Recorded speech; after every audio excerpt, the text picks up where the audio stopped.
football's premier tight end. And working with Chargers quarterback Dan Fouts, the big, fast Winslow is a weapon of awesome dimension. 2 weeks ago, Winslow was missing from the San Diego lineup, and the Chargers lost to Seattle. But last week against the Houston Oilers, Winslow was everywhere. Often drawing double coverage, Winslow nevertheless caught 10 passes for 146 yards. And for Dan Fouts, last Sunday's game was yet another 300-yard effort. His production over 12 years is well documented in both the Chargers and NFL record books.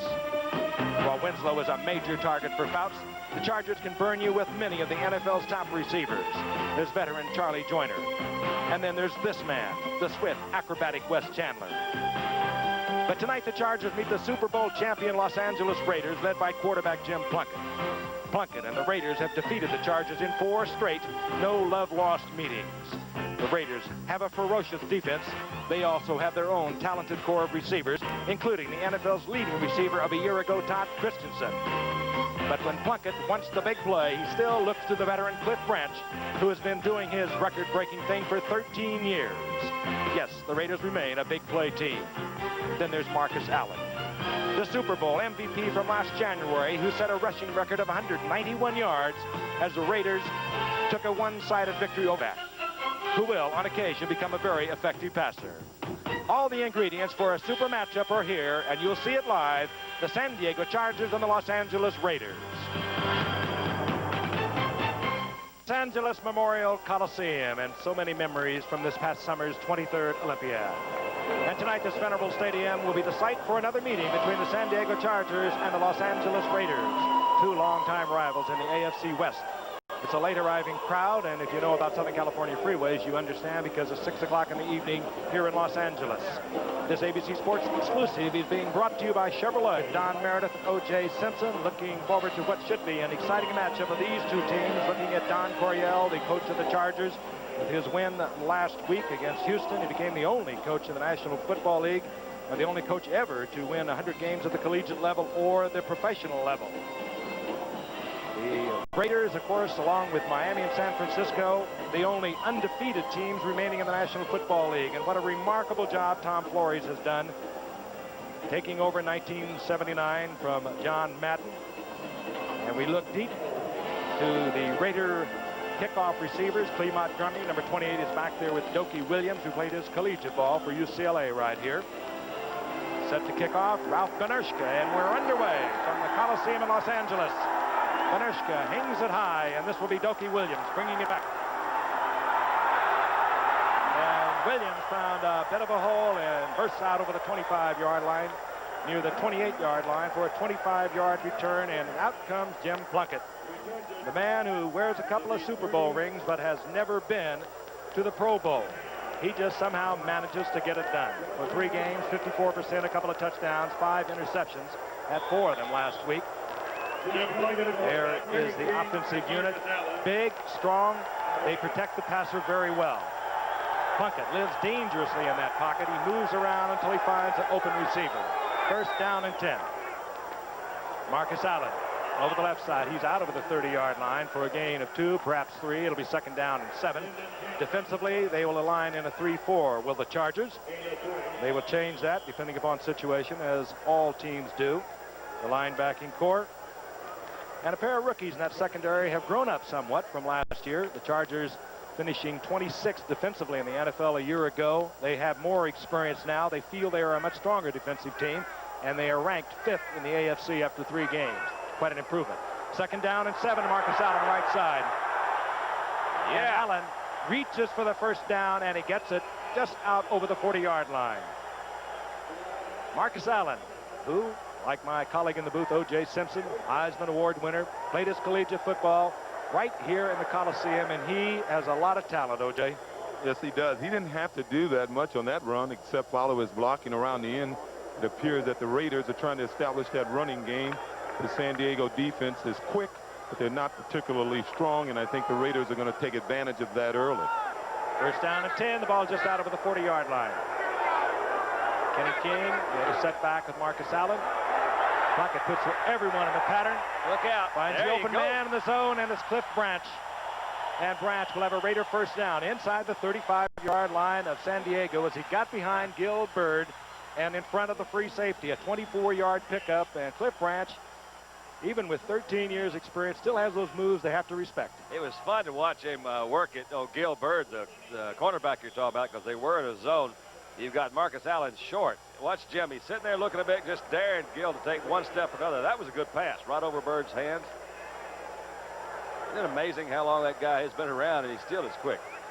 Well thrown ball over Byrd and right in front of the safety, Danny Walters. It had to be the perfect touch, and Plunkett had it.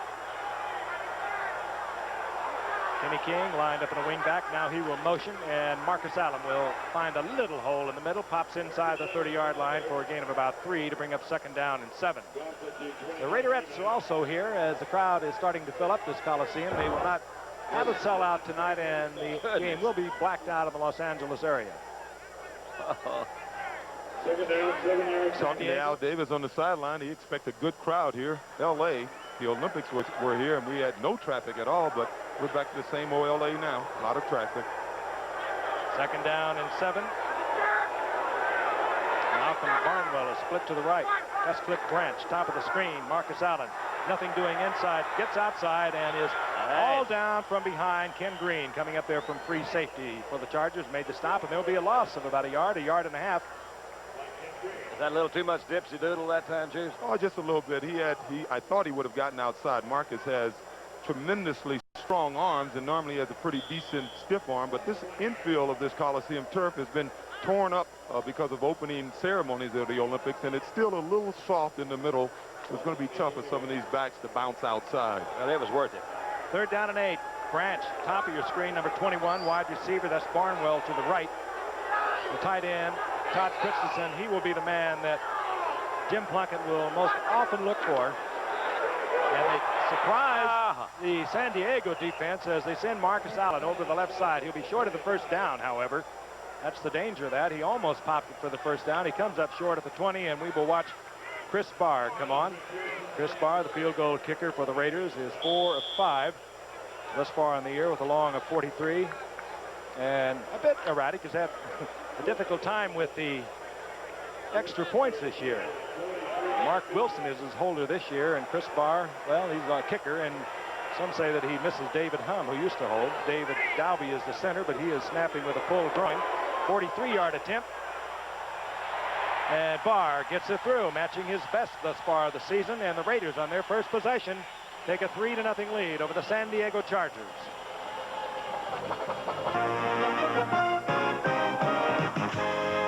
The Raiders won 14 consecutive Monday Night Football games from 1975 to 1981.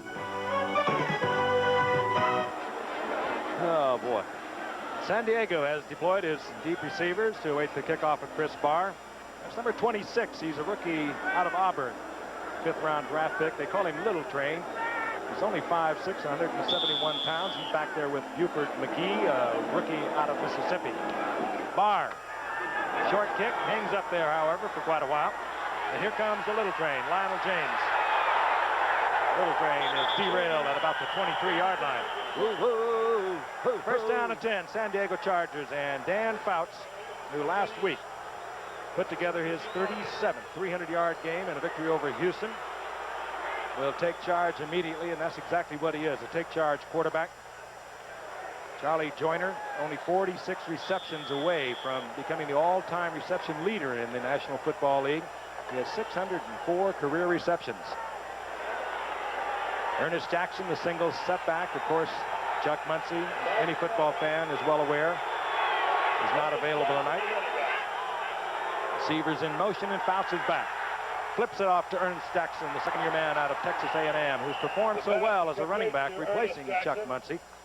Taken there by Reggie Kinlaw, who plays that nose tackle. The Raiders will change their defensive line. Sometimes it looks like a strange fire drill out there, but they'll bring in Greg Townsend and Sean Jones, depending upon the situation. The 2 finest cornerbacks, many people say, in football are Lester Hayes and Mike Haynes. But fine cornerbacks, great ones, are made by a pass rush, and the Raiders get the pass rush. Jackson got 5, so it's 2nd down and 5. Ball at the 29-yard line. Fouts having trouble getting away from the center. Fouts one off again to Jackson. And Jackson will have first down yardage out near the 39-yard line. Composure. I love it. Dropped the ball. Obviously hit a little safety valve there.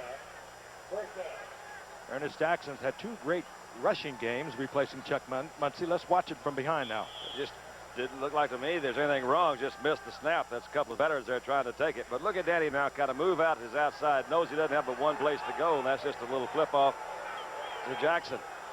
They're really pleased with Jackson. They didn't know what he was going to do at the beginning of the season. First down and 10, 29-yard line. Jackson single setback. Fouts would change his plays often.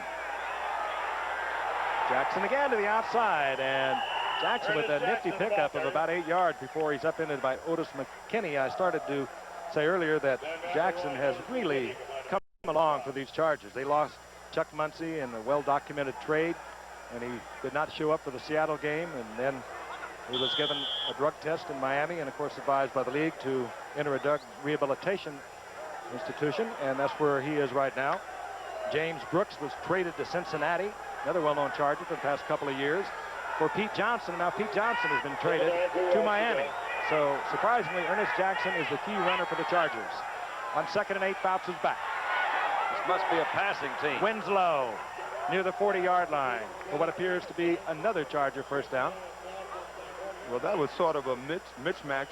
You had Matt Millen trying to cover Kellen Winslow, and that could never happen. Matt Millen has lost a few pounds over the last year, but he still weighs in at 250 on a 6'2 frame, and he just does not have the leg speed to try to stay with Kellen Winslow. Near the 40-yard line of the Raiders. The Raiders on top 3-0. We're just underway in Los Angeles. Ernest Jackson left side, big opening over in the left side, and Jackson will pop for about 6 to bring up 2nd down and 4. That offensive line of the Chargers has changed considerably. They are the 2 oldest guys probably starting an offensive line. Ed White has moved out from right guard, number 67, many-time All-Pro. He's out at right tackle now, and Sam Clapham has moved over to left tackle, replacing Billy Shields, who had contract problems and opted for free agency. But Sam Clapham will have his hands full tonight with Lyle Alzado. 2nd down and 4. The Chargers on the move. Fouts. Flag is down as Winslow works for a first down, but again, a flag is down. Holding against San Diego. So that will negate a first down by the Chargers. I don't know whether the Raiders are comfortable or not, O.J. They have had such poor starts throughout this entire season. They have only scored 10 points in 3 first halves. 67 offense. Well, the Raiders are a team that they play their best football. They're an emotional team. They have to be mad at their opponent to play good football, and thus far, none of their opponents have given them any reason to be mad. If you listen to these Charger players talk about the Raiders this week, they were raving about them all week. So they can't get mad, and they don't play well when they're not mad. The holding was on Ed White at right tackle, working against Howie Long. The 2nd down and 14. This is Jackson. And Jackson nice move. Almost pops it, and he comes close to a first down, a little short of it at the 30-yard line. And on 2nd and long yardage, I don't think the Raiders were thinking anything from Fouts other than pass, and they got the sweep. The Raiders thinking nothing but rush the passer, and Jackson was able to get outside. Well, I tell you, this Jackson is real impressive. He seems to see the field real well. I noticed on his first couple of runs, he didn't wait to get certain blocks. When he saw a seam to run upfield, he got upfield as fast as he can, and that's what a good back will do, and that's why he's averaging near 5 yards a carry. And he did get the yardage for the first down, so the Chargers are back at the 30-yard line of the Raiders. First down and 10. Wes Chandler is in motion. Fouts, the 3 wide receivers. Finds Winslow crossing. He's wide open, and the big one stays on his feet, gets close to the 11-yard line before Otis McKinney takes him. Well, they make it look easy when they're hitting, don't they? I love Coryell's in the meeting this morning. He says, we pass to set up our run, and they do. They've led the league in passing so many of the last few seasons, but when they've got that passing game working, it's sure fun to watch. Well, I tell you, Don, Dan Fouts will get that passing game working as long as the Raiders are playing zone defense. As we say, the Raiders are probably the best man-on-man defensive team in football, but thus far they've been playing mostly zone defense. Then let's bring some linebackers. Let's get them. And when they start strapping the ears back and coming with the pass rush, it could be a different story. Right now, Fouts with plenty of time to throw the ball. tries to go inside with Jackson. Nothing happening there. Kinlaw at the bottom of that. They're getting mad. I tell you, I can tell they're getting mad. Well, when they can't get mad at anyone, they get mad at themselves. They get down by a touchdown or so. They go in at halftime and they get a little teed off at one another, and they come out and beat up the other team. Thus far, that's been their trend. Oh, look at that one. 1 TD and 37 drives begun in opponent's territory. See how well I read? Contrast completely with San Diego because they have scored a lot of touchdowns on long drives. Their first 4 possessions last week against Houston resulted in long drive touchdowns. Second down and long. Bounces back. Again has time and tries to get it inside, going for I think West Chandler. Yeah. And I think he just turned the wrong way, or Fouts read it wrong. Either that or he thought he was interfered with. Well, he ran into Van McElroy, so I don't know if McElroy had the position, but he certainly ran into him. You'll see number 26 come into your screen inside, and he ran right into him. But I think Van may have had the position on him. I think he did, too. 11th play of this drive and a passing situation. 3 wide receivers are in.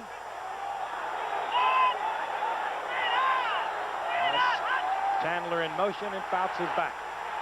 Again has time and gets the ball inside. Winslow and the big 6'5", 240-pound tight end just bulls his way into the end zone, and the Chargers have taken the lead, and they were very effective.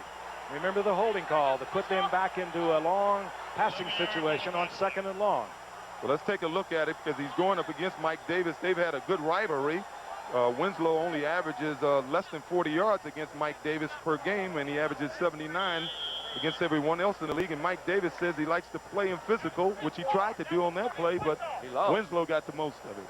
Fouts was 26 of 37, 336 yards a week ago. In the first half of Houston, he was 18 of 22, and he is picking up where he left off. Bernershka for the conversion. Straight down the middle. Holohan puts that down. We understand that Ed Luther, ordinarily the holder, fell off a motor scooter or something last night. So we have a new holder, Holohan. Alan Winslow scores for San Diego.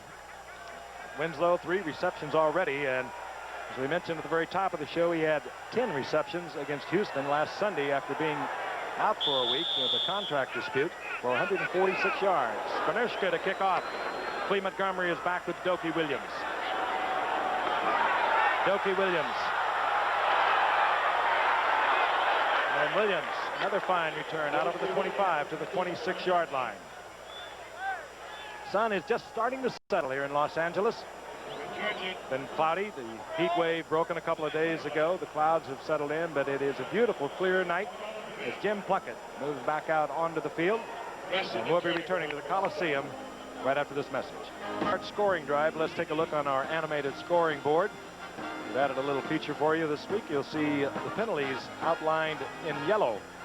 And there's the penalty holding against Ed White that brought up a 2nd down and 13, and the Chargers surprised the Raiders, coming with a run by Jackson for a 1st down.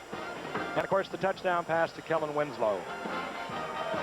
Rapid moving quarter. Raiders now 1st down and 10. The ball at their own 25-yard line. Frank Hawkins, number 27, now at setback with Marcus Allen. And Plunkett is back. Has a lot of time. Gets it to Christensen, the tight end. And Christensen, who led the league in receptions a year ago, to the 33-yard line. What did he catch, 92? 92. That's almost unbelievable, catch 92. This is a control receiver. You think Todd Christensen, good little move right there, as a matter of fact. So you got Todd. Here's a good shot of Plunkett. Let's see if we can check those eyeballs there and see what he's looking at. He's looking downfield. There's quick look downfield. Nobody there. Let's flip off to Todd. Todd Christensen gets 8 yards, a 2nd down and 3, and Marcus Allen will get the 1st down out of the 35 to the 37-yard line. Well, we know the Raiders' game plan week in and week out very rarely varies on offense. They want to wear you down and take advantage of you in the second half, and they're doing a good job thus far working on San Diego. And if San Diego is going to win this game, they're going to have to score 30 or well over 30 points. I don't think they can stop the Raiders from getting in the end zone. Dave Dalby is going at center. He has missed the last couple of games with a pulled muscle. He's in there for the Raiders. 1st and 10. Plunkett has Branch wide open. I love it. Branch close to the 15-yard line. He was so open. There had to be some kind of a mix-up in the zone defense. That's a 48-yard pickup. The second long gain with the same pattern by Cliff Branch. Well, I think what happened, Frank, they had a linebacker coming from the outside, so there's got to be man coverage down there somewhere. That was just a quick little move to the inside. You see right quick like that old Danny Walters wasn't quite ready for that move to the outside. Well, as I said, the field is a little soft in the middle. There's a lot of sand there. I was on the field before the game began, and it appeared as if Danny just got caught in the softness of the turf. Tripped a little bit. Cliff Branch now 14 receptions away from 500 over his career. 1st down and 10, the Raiders. Marcus Allen. They read that one, didn't they? A lot of trouble. Billy Ray. Mike Green. Oh, that was Green. You're right. One of those rookie starters of a year ago out of Oklahoma State who has really improved. He led the team in tackles, even as a rookie a year ago, and he's once again leading the team. There he is. They're really proud of those two guys in the middle. Of course, Billy Ray Smith was the #1 pick. Green came down the list a little bit, and Green actually may have had a better rookie season than did Billy Ray, but both of them are awful tough in the middle. Greg Pruitt comes in offensively now. But the Raiders, a setback, former Cleveland Brown great. He's in there with Frank Hawkins. That's the time remaining in the 1st quarter. Chargers leading 7-3. Pruitt, he's hit initially by Mike Green and also Bill Elko.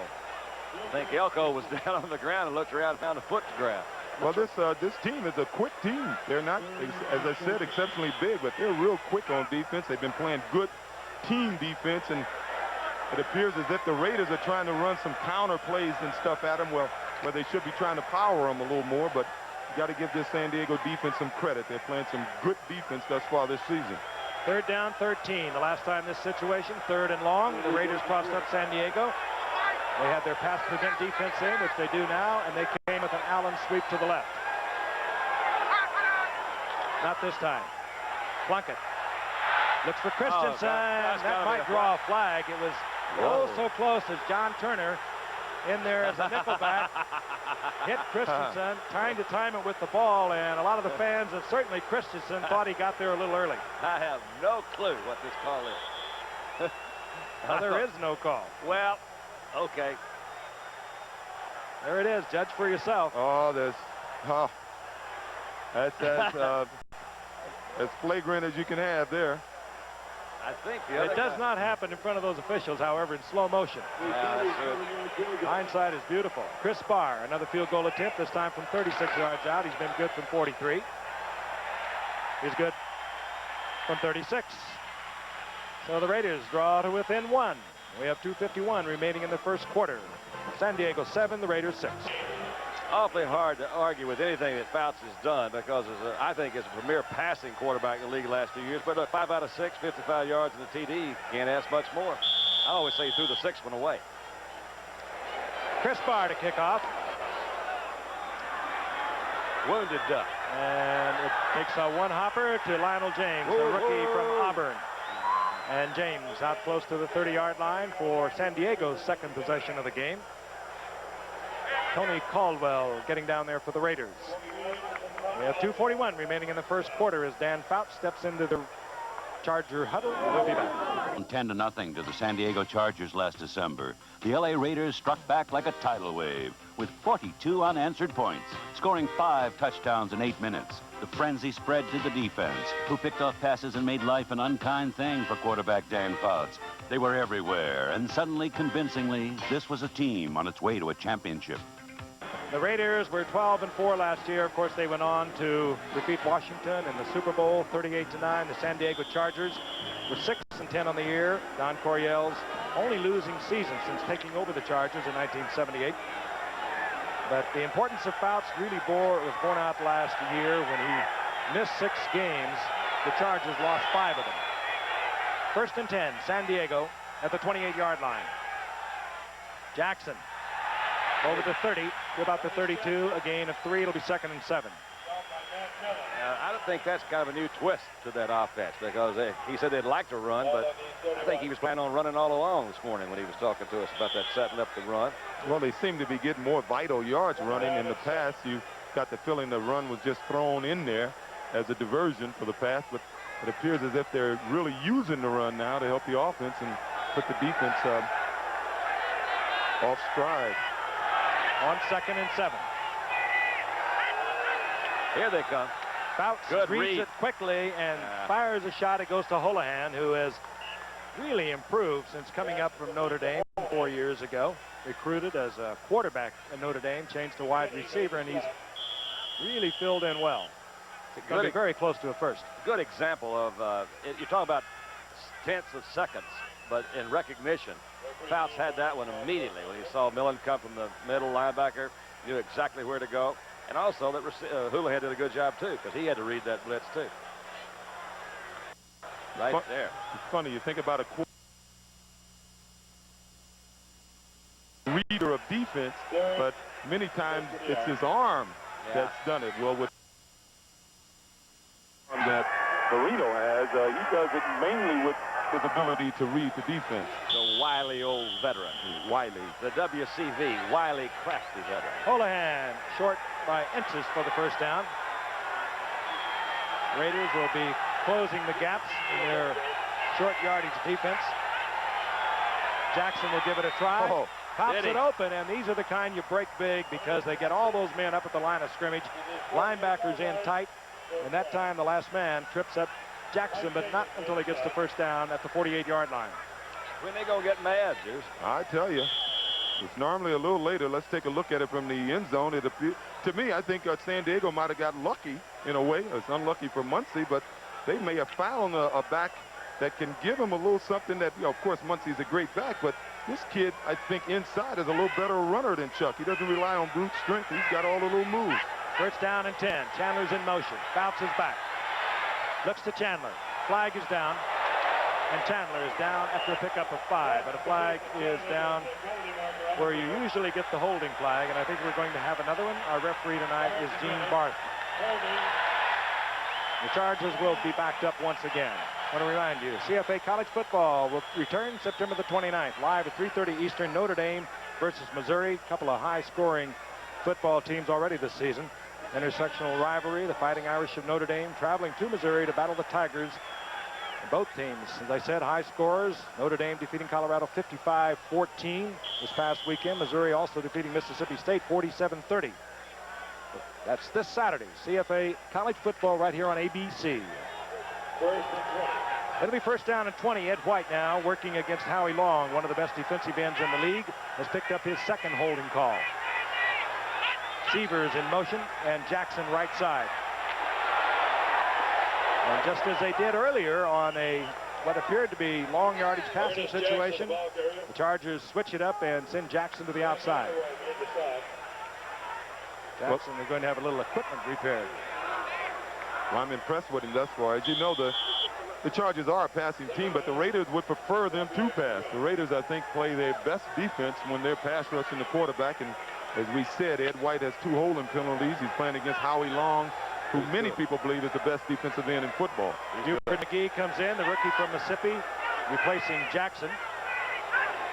Holohan in motion, and Fouts for the first time feeling a little pressure, and that's almost picked off. Ralph Martin, who picked off 4 a year ago on his way to a Pro Bowl year, almost had it, and he thinks he did.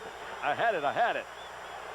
Great football player, Rod Martin. He really blossomed last year. He's been consistently around the ball. 4 interceptions, 6 sacks, 108 tackles a year ago, and he almost got another interception here. Alzado came to the inside. You saw a safety blitz at that time. That was the guy that tipped it. Was that, who was that? That was Mike Davis, I think. Came in there and tipped it. Oh, boy, that's close. That's awfully close, isn't it? Third down and 12. I know, Frank. You didn't have the replay to see that. Fouts. Chandler in motion. Fouts. This time they'll get to him. He is in the grasp. The whistle had blown. Fouts goes down. The blitz was on. Jeff Barnes was in there in a spot that was filled for so many years by the great Ted Hendricks, who called it a career and a fabulous one after last season. A pair of linebackers trying to fill those big shoes now for the Raiders. Barnes and Stanley Adams will be back. Nifty little football player, Greg Pruitt. I guess I shouldn't call him little, but only because he operates with much bigger people. the 6th leading NFL player in history in combined yardage. Only one active player has more. That's Walter Payton. Greg Pruitt is close to 13,000 combined yards. Maury Buford is back. He doesn't get to practice much. He had the fewest punts in the NFL over the last 2 years. This is the first punt of the ball game as we begin the second quarter, and Greg Pruitt takes a short punt. Tries to get behind the picket line over the right, and he goes down at the 31-yard line. Maury Buford, who's been struggling thus far in the early going for the Chargers in the punting department, gets a little pat on the fanny. 1st and 10, the Raiders. They trail the Chargers 7-6. Going to see Pruitt hustling to try to get over there to get behind that picket line, but he can see it. His teammates couldn't. On the other side of the picket line was 2 Chargers coming at him, and I used to run those kickoff returns back, and there's nothing. You're trying to signal your guys to turn around, and there's guys behind you. That's kind of discouraging. With the wagons in the circle. 1st and 10, the Raiders at their own 30-yard line. Hawkins and Marcus Allen, and this is Allen. Marcus says there's no place to go there. Nothing happening. Marcus trying to get outside, couldn't do that. Tried to come back, nothing there, and he'll be stopped at the line of scrimmage. Let's take a look at the first quarter stats. We did not have a punt until first play of the second quarter. Fairly even matched, and in yardage, these teams have played fairly evenly over the past 4 games. However, the Raiders have won all 4. We had them last December, and they were down 10-0. Then Marcus Allen threw a touchdown pass, and they went on to win big in that one. 2nd and 10. Plunkett under pressure. Throws it away. Wow. Hey, Don, Plunkett is amazing, really. I mentioned he's won 2 Super Bowls. He's never been to the Pro Bowl. He just doesn't look pretty back there, but he really gets it done. Maybe as maligned as any quarterback, I'm talking about the ones that have had success, as anybody I've ever heard of. He came in as a real hot prospect. New England didn't make it. San Francisco came over here. And all he does is just win. It's amazing. Well, Don, he's had the ability to make the big play. He had that at Stanford. In this offense, you don't have to be consistent. All you have to be able to do is make a couple of big plays each game, and he does it. And he couldn't play for Dallas because you got to be consistent down there. 3rd down and long now for Plunkett. Ball resting just over the 30-yard line. A lot of time, and he will run it. He didn't want to. Look at this. McKinney King backhands it. The ball's loose. That's where. Yeah, that's no. They're saying it is incompleted, that he was juggling the ball. Sandlot. Love it. It was, because he knew if he ran, he couldn't get the first down, so he was trying to get Kenny King to stop blocking and slide upfield so he can throw it to him, but Kenny was trying to throw a block. There's Lionel James. He's only 5'6" and 170 pounds. 5th-round draft pick out of Auburn. Did a lot of things down at Auburn. One of them was returning punts. His career average a little over 12 yards. And here's Ray Guy, 1st-round draft pick in '73. And this will be his 801st punt for the Raiders. Let's try to take it all the way. Guy hangs it up, stays there for a long time, and James did not time it out, had to take a step backwards. And a flag goes down late. Of course. James at the 23-yard line, but a flag is down on a 47-yard punt and a 3-yard return. Referee again tonight, Gene Bart, sorting it out. And it will be against the Chargers. So many flags on kick returns. Illegal block in the back, number 52, during your run back, 10-yard penalty. Ray Preston of the Chargers on the illegal block. So rather than the ball being at the 23, the Chargers will start at their own 13-yard line when we come back.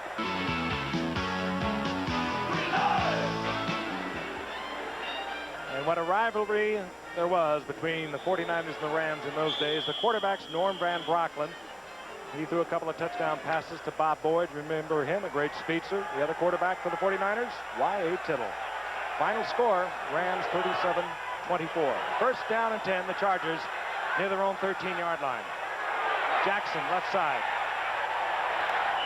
It's a good block by Doug Wilkinson out in front of him. Fouts, so far, has had time to throw the ball. Two great cornerbacks for the Raiders. We asked Fouts if he changes his attack because of Haynes.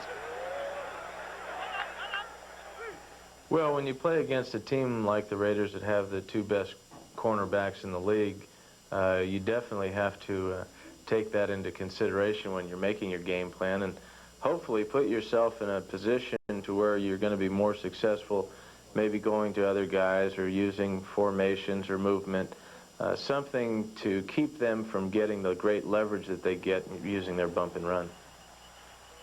Dan Fouts talking about Lester Hayes and Mike Haynes, and that time he once again quickly read the blitz, got the pass in, got it into Wes Chandler, who is going to be a little short of a first down, I believe. We might even have a measurement. But that's twice now that Fouts has quickly released it. And we look at an Mike Haynes may be down. Injured Raider, and it appears to be the cornerback whom Fouts was talking about a moment ago in that interview. That's Mike Haynes. He may have gotten the wind knocked out of him because the ball was thrown right on the money, a little quick slant in, and it appeared as if the receiver Chandler got his shoulder pad right under him, hit him right in the stomach with it a little bit. He has to go off for one play, doesn't he? Isn't that a rule? Yeah.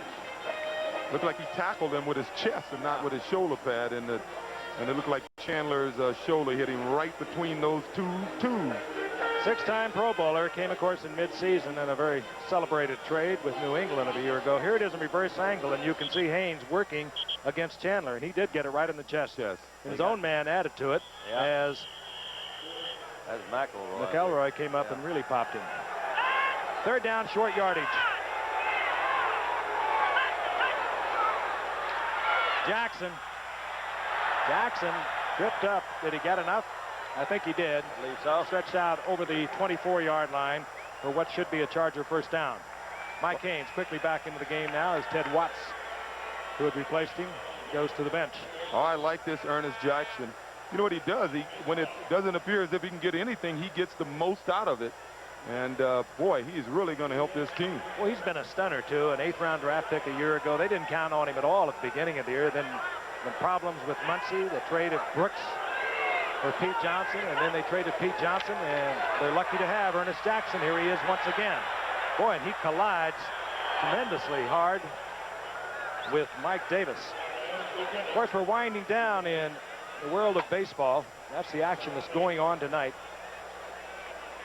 All right. Kansas City has moved into first place. They're playing a doubleheader against California. They won the first one, shutting out California 4-0, and they are leading in the second game. Detroit, of course, has already clinched the American League East. They're just waiting to find out who they're going to play. Both league championships will begin right here on ABC a week from tomorrow. It's 2nd down and 8. Chandler is in motion. Fouts, short drop, gets it to Winslow, and a missed tackle. That was Mike Davis who missed the tackle, and Winslow will get the first down as a result. Now close to the 43-yard line, a 17-yard pickup.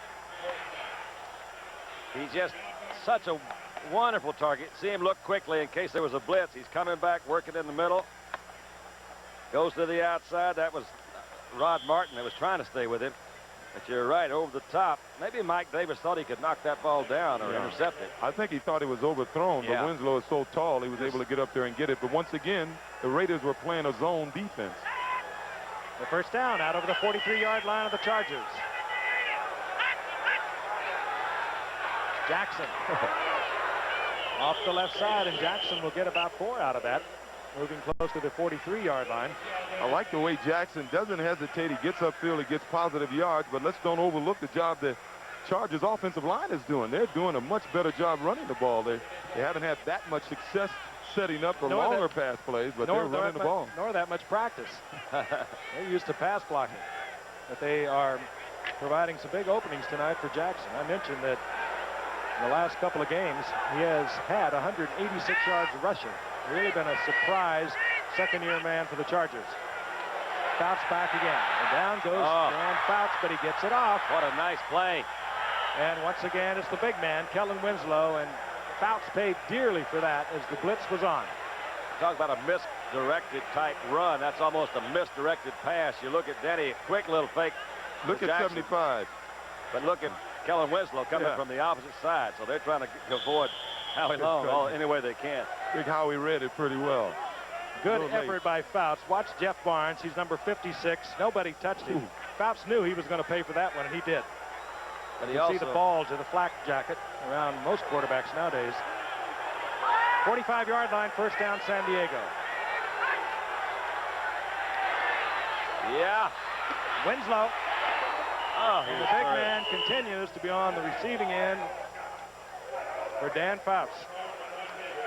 He'll get about 7 out of that. He's got 6 passes. You got to give this game plan of the Chargers a lot of credit, because I know Dan Fouts is a type of guy that likes to throw downfield. Unlike some of the quarterbacks around the league, they like to take that short pass. Dan would prefer to throw the ball deep and down the field 20, 30 yards down. And thus far this game, he's doing these little quick 3-step setups and just dropping it off quick, and it's working. Not bad numbers. 10 of 12. 97 yards, a touchdown. The Chargers on top, 7-6. 9:36 remaining in the first half. And Jackson on the right side, short of the first down by about a yard. It'll bring up 3rd and short. Mike Davis coming up there to make the stop.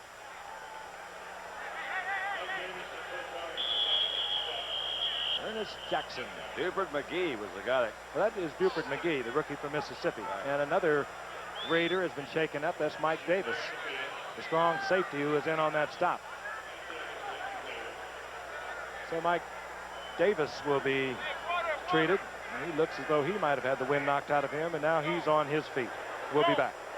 Frank Gifford along with Don Meredith and O.J. Simpson. 9:22 remaining in the first half. San Diego over the Raiders, 7-6.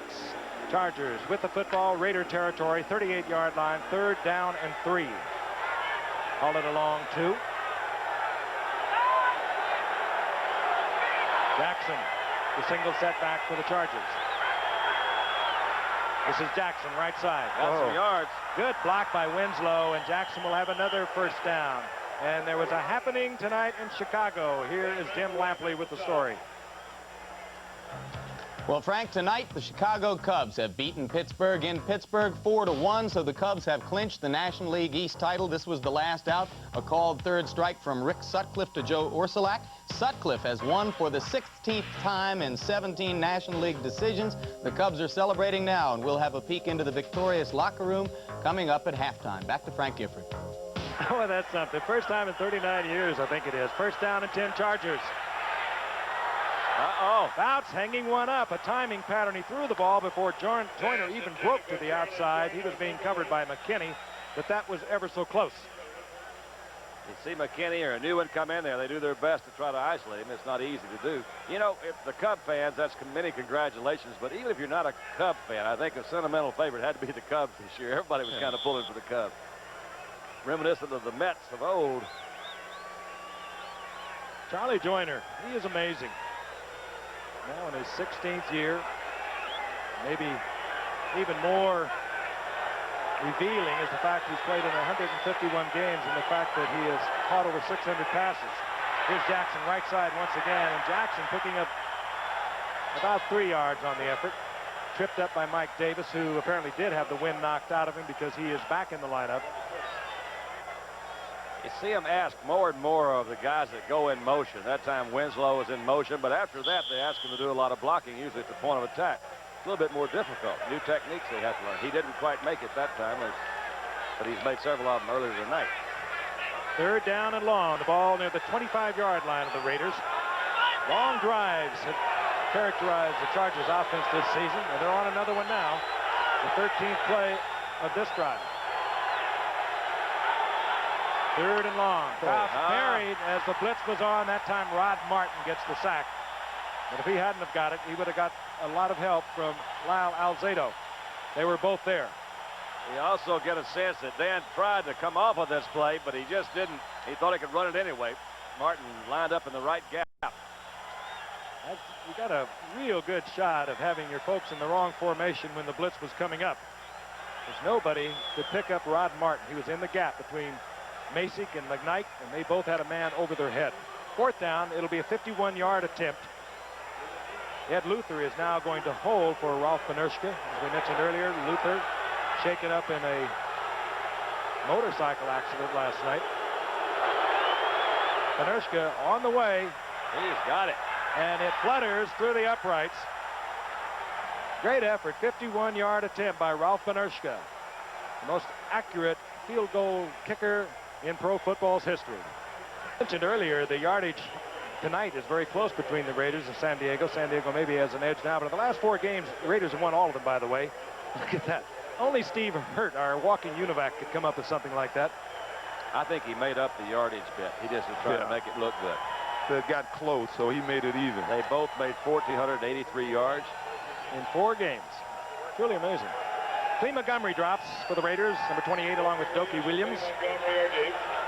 Panershka, who has just hit from 51 yards out, will put the ball in play. Once again, a high kick to Clea Montgomery. Will handle at the 2-yard line. Montgomery out of the 20, skips out close to the 23-yard line before John Turner is there to put on the stop. We'll be back in the Los Angeles Memorial Coliseum in a moment.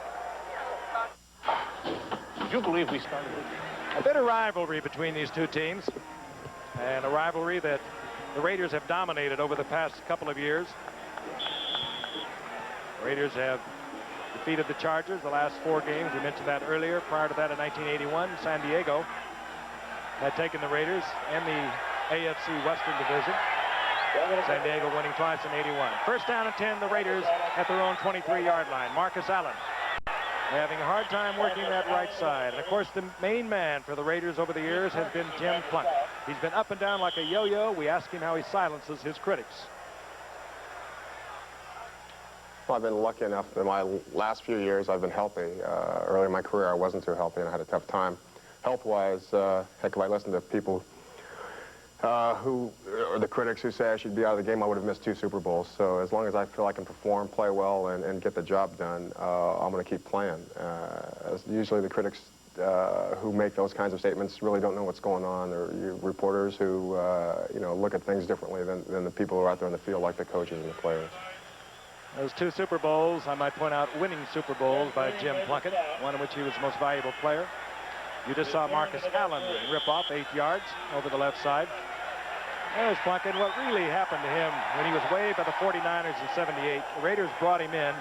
They set him down and told him to relax, pull it together. He was really a broken young man. And, of course, came from San Francisco, didn't perform well there. The Raiders didn't play him at all in '78. He threw the ball 15 times in '79. In 1980, he took the Raiders to a winning Super Bowl and was the MVP.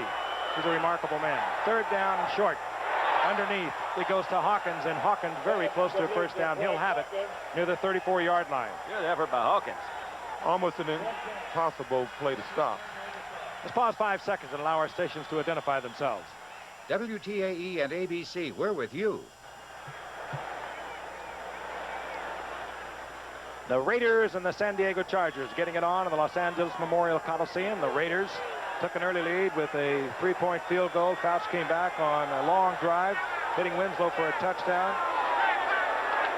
Raiders got another field goal, and Ralph Panershka has added another one for the Chargers.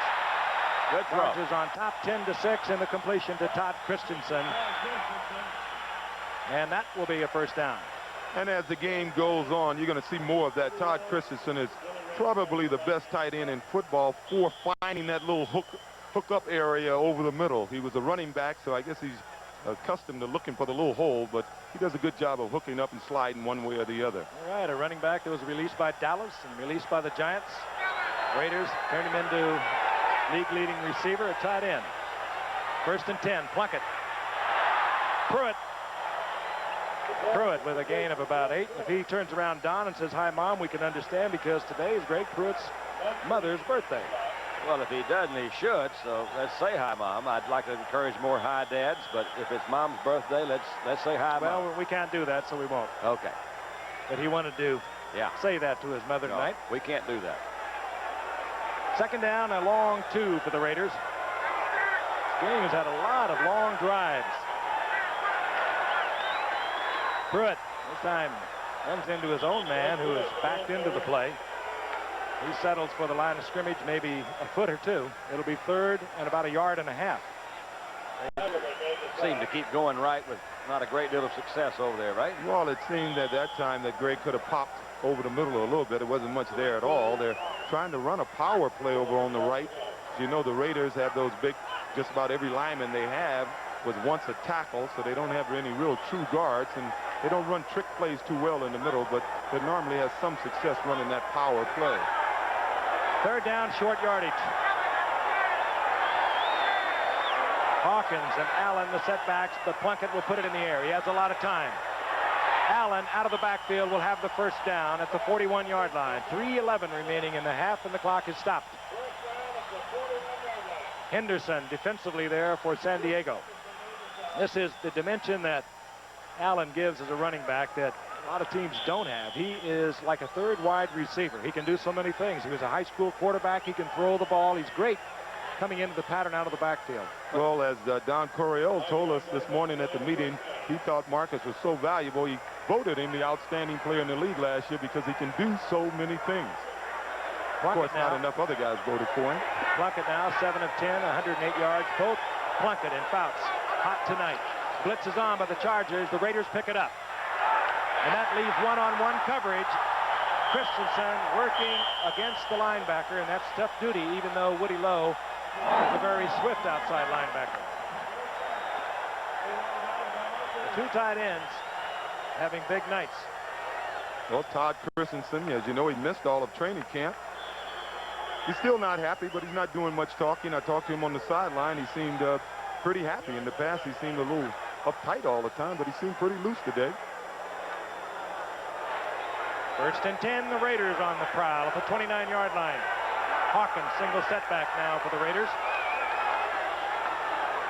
Plunkett fires it complete. Barnwell, who nice move, seems to improve almost weekly for this Raiders. He'll have a 1st down as Billy Ray Smith has to slide out from linebacker to make the stop. Last week was Barnwell's best day as a pro. He had 8 receptions, 129 yards against Kansas City. Is he faster than Cliff Branch? Does anybody know? Well, I don't know. I know that Cliff, I don't think he would have been as fast as Cliff a few years ago, but Cliff has slowed down a little bit. He's not quite as fast as he used to be, but he still draws double coverage, and as we saw early in the game, he can still go for the long one. Plunkett now with the hot hand, 6 straight completions. Raiders trailing 10-6. They're on the move. Allen right side. There's an opening. And Allen, surprising strength, squeezes 5 yards out of it inside the 15, close to the 13. You didn't say slow him down. Yeah, I said slow him down. Well, I know what you meant. Yeah. Hey, all my boys on Betrayal Hill know what I'm talking about. And we're going to get the 2-minute warning. Slow him down. Both teams, 3 timeouts remaining. We'll be back. The Super Bowl champion, Los Angeles Raiders against the San Diego Chargers. The Raiders on a drive. They are trailing at the moment, but they have a 2nd down and 5. They're at the 13-yard line of the Chargers.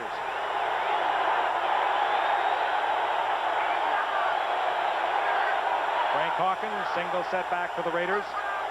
Allen out on a wing position. He's a good receiver out there. One hand, and it is Cliff Branch. He'll have a 1st down inside the 5 near the 3-yard line. Cliff Branch in his 13th year.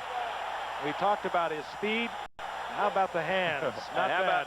And the presence of knowing where he is. Now, you don't want to take all these licks coming over here. If he knows he can catch this thing, look, he says, I'm in the middle. So let me have that thing. Now, nice little spin. That's a good move.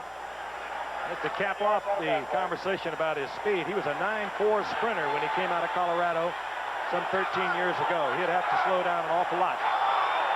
1st down, goal to go. Allen slithers to the 2-yard line, picking up a tough 1 yard. It'll be 2nd down, goal to go. Clock continuing to move, even though the Raiders could stop it if they wished. They have 3 timeouts. Plunkett calls an awful lot of his plays. I believe we were told 50-60% of the plays. The 3 tight ends are in there. Todd Christensen, Andy Parker, the rookie out of Utah, and, of course, Derek Jensen, number 31.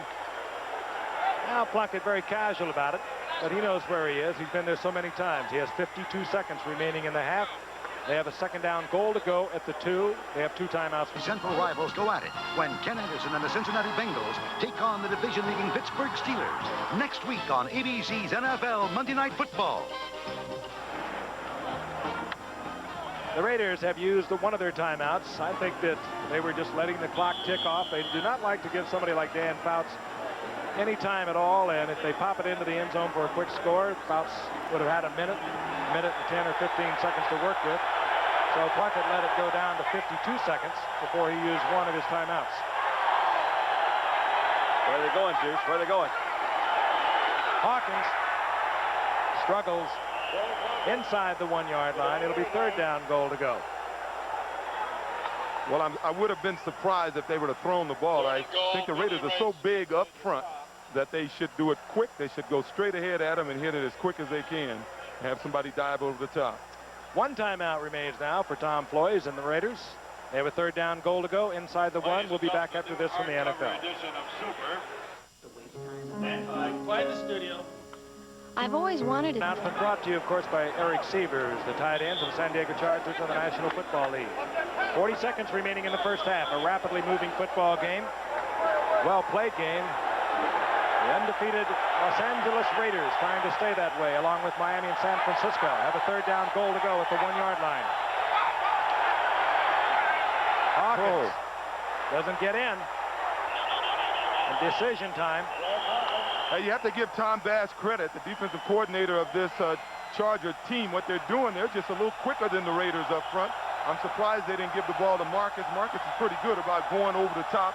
I think they're going to have to line them up and just tell the back, you got to dive over the top, because what these Chargers are doing, they're coming in under these big Raider linemen, and they're penetrating, and they're not giving the back anywhere to go but over the top. Well, let's look for it. Let's let them go over the top. 4th down goal to go. The ball inside the 1-yard line. We think they'll let it run down to just a few seconds remaining, then use that final timeout. And then it will be decision time. The Raiders trailing 10-6. That will be their final timeout, and they will use it here in a moment. And then I think that they will probably try to get it in. Well, the Raiders have a lot at halftime to talk about if they want to be mad in the second half, because they've had a couple of their players get the wind knocked out of them, and if they don't score now, they weren't able to push the ball in from the short yardage here. As we see in super slow-mo, they're trying to have Marcus Allen, probably their best blocking back, lead the way. But as you can see, the Chargers get a lot of penetration. They're underneath the shoulder pads of all of those Raider linemen, and they're pushing them back, and there's actually nowhere for the back to go. Thus far, the Raiders have gone on 4th down twice. They did it twice last week against Kansas City in a drive they had to keep alive to set up the winning field goal attempt in a 22-20 victory over Kansas City by Chris Barr. So that is what they're trying to decide right now. So the passing stats, that's 10 out of 13 for Jimmy, and 140 yards. That's not bad. But this has turned into a running game. It's surprising when you consider these two teams that, for the most part, this first half has been a fast first half because it's been a running game. Plunkett comes back into the lineup. That means that they are going to go on 4th down at about a foot. All right. The 3 tight ends remain. That's the time remaining in the first half. We're going to Jim Lampley in New York, updating you on that Cubs win tonight. I formation. I'd be surprised if they don't go straight ahead and tell Marcus be airborne. Look how deep he is. Jensen in motion. And he's airborne. There you go.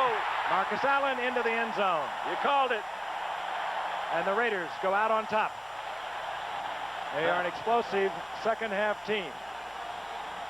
They have struggled throughout their first 3 games in the first half, but they have been deadly in the second half. Here's Allen again. Sometimes that I formation, the back is too far from the hole, but the Raiders decided to go straight ahead, and as you can see, the Chargers get the penetration, but Marcus is a great athlete, and he just takes off. That's pretty, isn't That's it? a great shot. Yeah, I love that.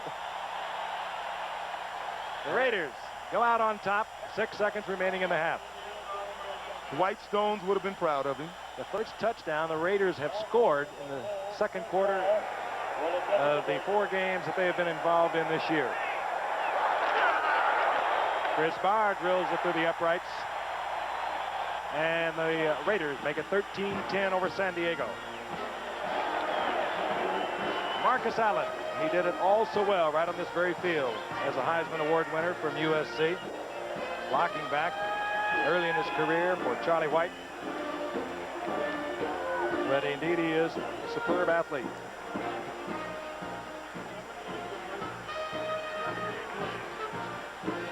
That's how it shapes up. Cincinnati against Pittsburgh, and then San Francisco against the Giants. The Giants in a tie with Dallas in the NFC Eastern Division. Got a few more bricks in there, Dandy.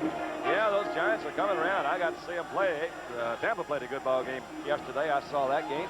The Giants are terrific, and the 49ers are still undefeated. They found old Kavanaugh can throw that ball, too. They sure have. It's going to be interesting to see what Bill Walsh comes up with to try to neutralize Lawrence Taylor. Well, looking at Marcus Allen, you can't help but remember that Super Bowl last January 22nd, 191 yards rushing. As we look at the deep men for San Diego, that's Lionel James, the rookie out of Auburn. He's only 5'6", 170-pounder. Buford McGee back there with him, and here's Chris Bach. And picked up. Advanced there by Ron Egloff, recently acquired from Denver. 2 seconds, so we'll get one play. Once again, I'll remind you, we'll be going to New York to join Jim Lampley for highlights from yesterday's action. Talk about the Cubs. Their first time as a winner in 39 years. That's exciting. I used to follow the Cubs. I have a second cousin, Ernie Banks, you know, and Ernie was MVP a couple of years. Yeah, and I certainly was. We always wanted to see them get there. They didn't make it then. I know Ernie, like the rest of us, are happy for the Cubs. First down and 10 Chargers. They'll run off one play. And Dan Fouts will kill it. So the Raiders, with a final second touchdown here in the first half, have the lead 13-10. We'll be going to New York right after this.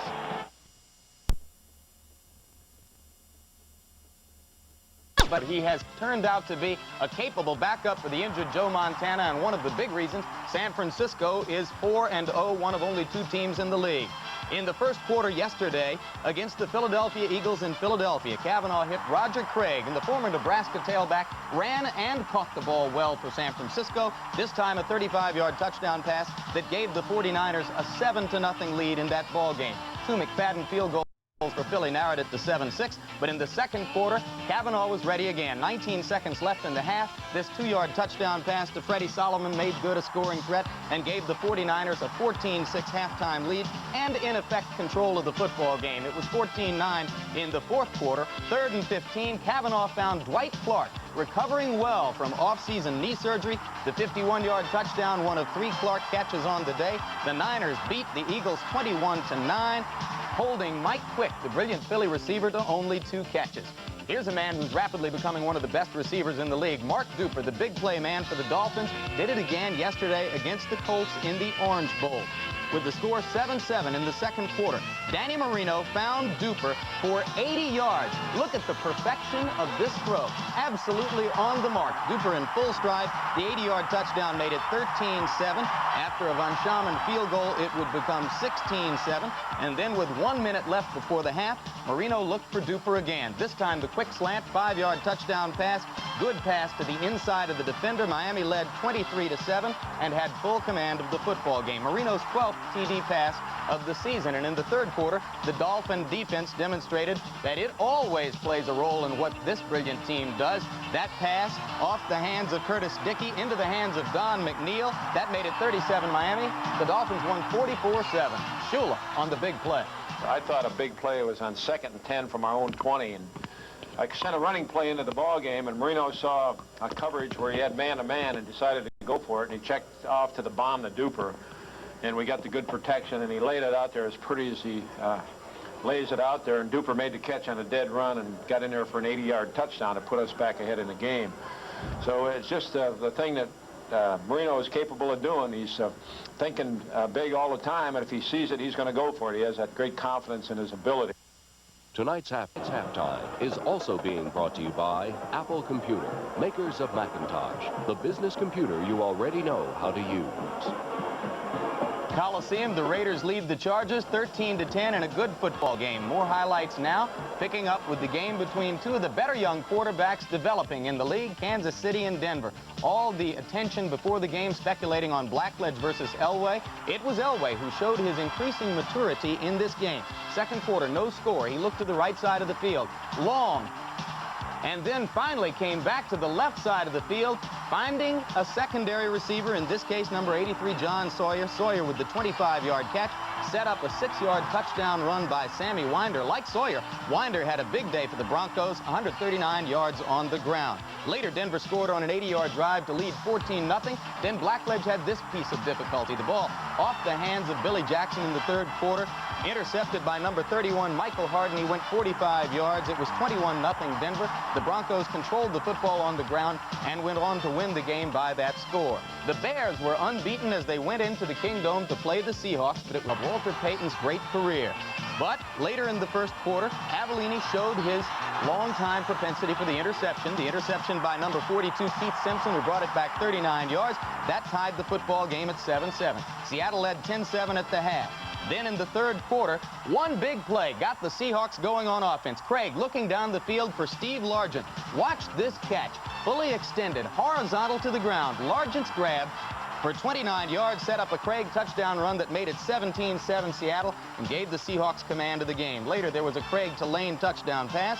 Then another difficult play for the Bears. Avellini throwing deep in his territory to Suey. The ball stripped away, and as it rolled into the end zone, the little heralded but vastly underrated Seattle nose guard Joe Nash fell on it. That made it 31-7 Seattle. They were on their way to a 38-9 win. A frustrating day for Walter Payton, despite 116 yards rushing and the fact that on this play, he moved past Franco Harris in the race to break Jim Brown's career rushing mark.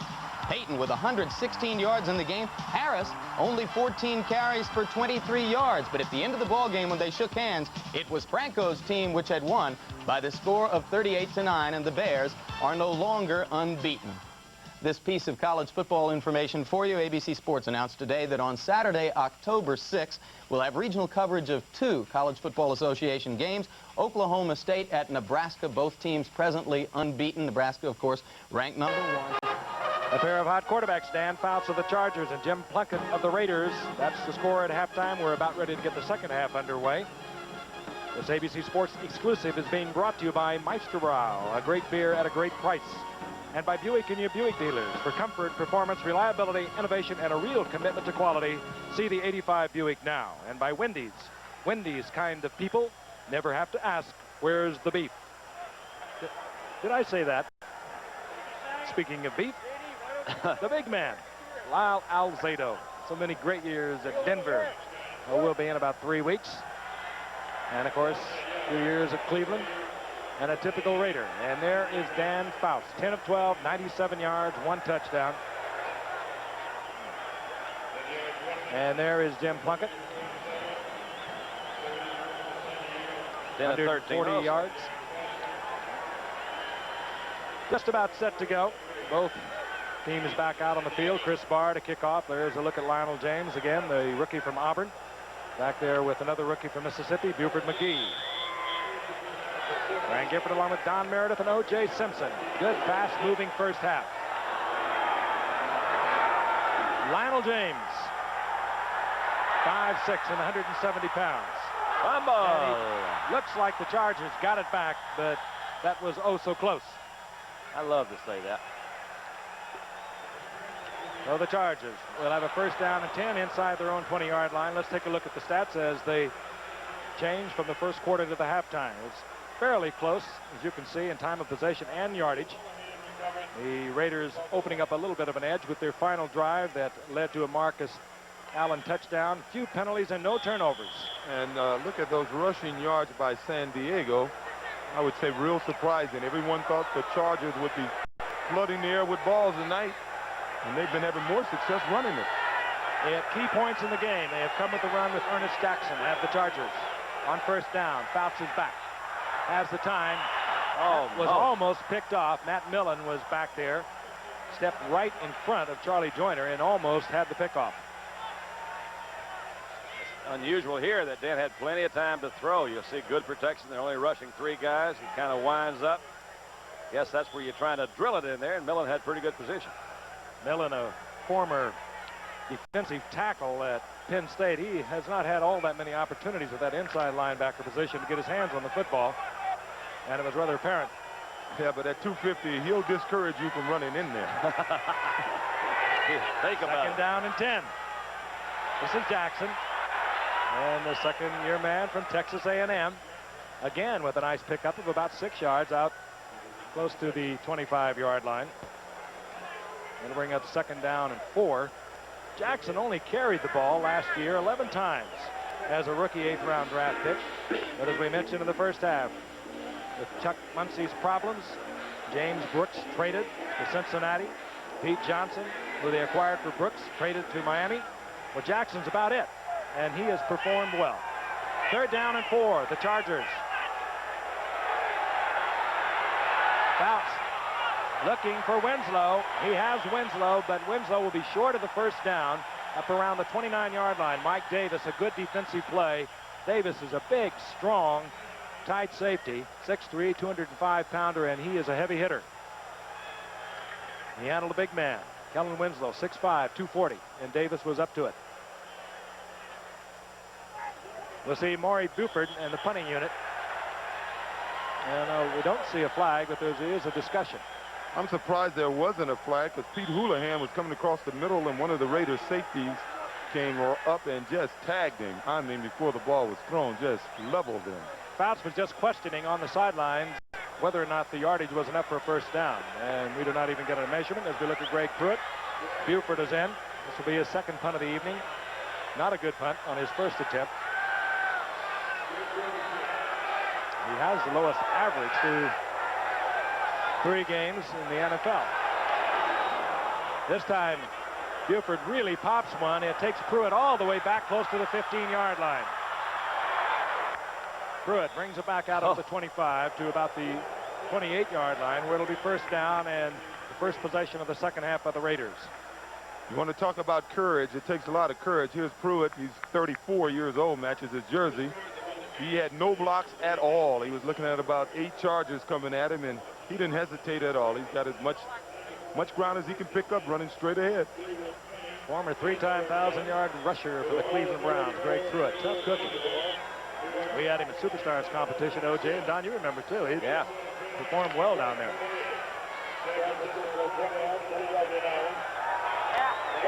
First and 10, the Raiders at their own 28-yard line. Kenny King, number 33, and Marcus Allen team as the duo of setbacks. This is Kenny King, and he is tripped up, and it was Mike Green, the second-year man out of Oklahoma State. Elko. Yeah. Number 68, rather. Well, they're trying to pick on that side, the left side of the San Diego defense, and they've had absolutely no success thus far. It's true. Got Lyndon King over there at linebacker. Gary Johnson's playing the end over there, and of course Mike Green. Second down and 11. There was a loss of 1.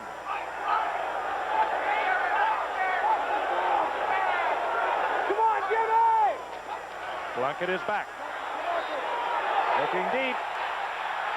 Barnwell, he was right on stride. And Barnwell loses the ball, but not until he steps out of bounds. It'll be a first down at about the 37-yard line. Let's take an isolation on him. As you can see, beats his man at the line of scrimmage. Now, there was rumor that Barnwell may have been a part of a trade a few weeks ago to try to get a linebacker in here, but he had such a great week last week, and he's continuing this week. I don't think you're going to see him in another uniform anywhere soon. Well thrown ball by Plunkett. That was played well by Bird. He was right there. That had to be perfect, and it was. First down and 10. The Raiders inside the 38-yard line of the Chargers. Kenny King, left side. King is stacked up at the 35-yard line. He'll get a couple out of it. It'll be second down and 8. Woody Lowe defensively there for the Chargers. It was during this period of the game last year that the Raiders scored 35 points in, I think, a little over 8 minutes. But the Chargers defense appears to understand what they're trying to do a lot better this year than they did last year, and they're They're doing a super job. He can destroy the black and white of the Raiders here in the Coliseum with the pastel colors of the Olympic decorations. Seems a little strange. Second down and 8. Jim Plunkett. Not satisfied with the defense he sees and the personnel he has to go up against it. So he calls timeout. We'll be back in a moment. Wes Chandler of the Chargers. On December 20th, 1982, caught 10 passes for 260 yards against Cincinnati. A Monday Night Football record.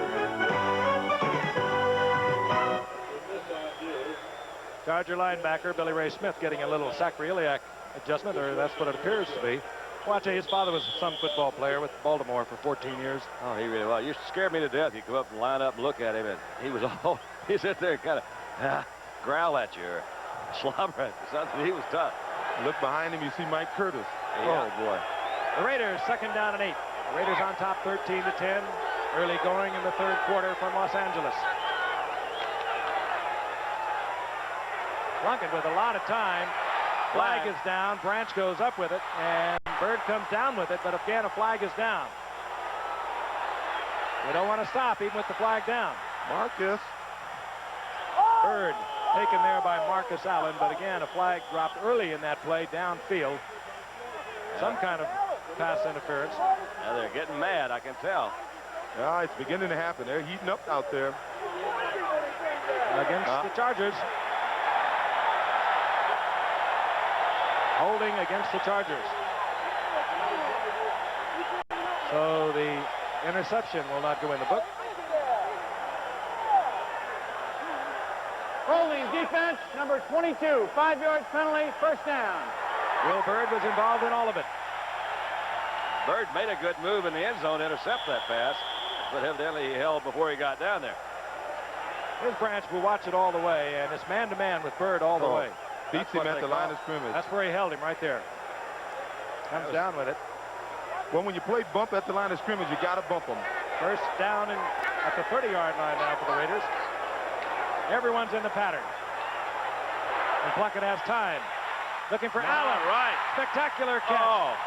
Marcus Allen, corner of the end zone. Beautifully thrown ball. Great protection for Plunkett. 30-yard touchdown. Did he fall on the ball, O.J.? Looked like he did. Yeah, he may have fell on the ball, but, you know, Marcus, you know, he's taking a few acting lessons. I think he may be milking it a little bit. Showbiz. Marcus plays it to the max, and he does a super job on the backer here. Keeps him inside before he breaks outside, and this is the pass Plunkett has been able to throw over the years almost as well as anyone, and he makes a super dive for it, and I guess he came down in bounds. Both knees were down. Yeah, everything came down on the ball a little bit, but great pattern, great pass. Barr on for the conversion. Chris Barr with a second conversion. So the Raiders strike quickly and extend their lead over the Chargers. This man, Marcus Allen, a great catch in the corner of the end zone. It starts with something like this. The quarterback standing back there, you know he's got time to throw. That's about, I would guess, about as hard as Plunkett can throw the ball. He's got a good tight spiral. Zig out move to the outside. Beat him by a step.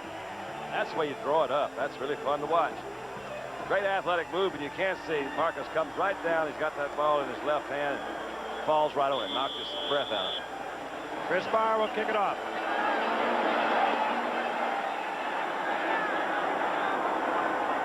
Lionel James.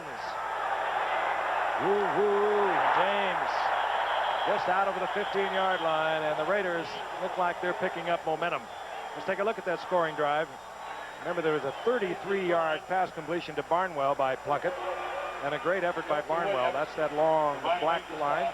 Then you get the penalty, holding against Bird, and then the touchdown toss to Marcus Allen, about 30 yards. Didn't take him long, did it? I understand that Billy Ray Smith will probably be back. He has a pinched nerve in the back. Chargers, first and 10, the ball at their own 16-yard line. Fouts trying to go up for a big one. And Wes Chandler sprinting out there with Mike Haynes. That's intended for Wes Chandler. Oh, could he play the game? You're talking about Billy Ray Smith. Well, he used to be on that line, Bubba Smith. Yeah, gave me a few headaches in my day. I like what he does to beer cans. Big Bubba. Those aren't fake cans either. No, they're not. Beaumont, Texas. Second down and 10 Chargers. I forgot Bubba played a few years here with the Raiders. Yes, he did. Jackson single setback for the Chargers. Fouts is back once again. And Fouts trying to squeeze one in to Eric Sievers, and we get a late flag. Mike Davis was defending for the Raiders, and another flag is dropped on the opposite side of the field. So Gene Barth will sort it out and give us the word. Defensive pass interference, number 36, first down. Against Davis, working against Eric Sievers. Plunkett got, Danny got some pretty good pressure there. We'll see it. I want you to take these pass interference things. Well, that looks pretty much like the one on the other end of the field against Christensen. That's the first penalty against the Raiders. That's unusual. That is. First down and 10. Fouts, draw play. Jackson, left side, finds a little opening and gets to the 30-yard line. Pickup of 8 by Jackson, who continues to run well. I like a back who, when he gets the ball, he doesn't look for the blockers. He knows where he wants to go, and he doesn't wait. He doesn't hesitate. If the block's there, he uses it. If the block's not there, if he thinks he can get positive yards, he gets upfield, and that's what this kid does. Well, he got 89 yards against Seattle in his first start. 97 a week ago. That's what he's done tonight. Oh, boy. For an 8th-round draft pick. That's great production. Second and 2.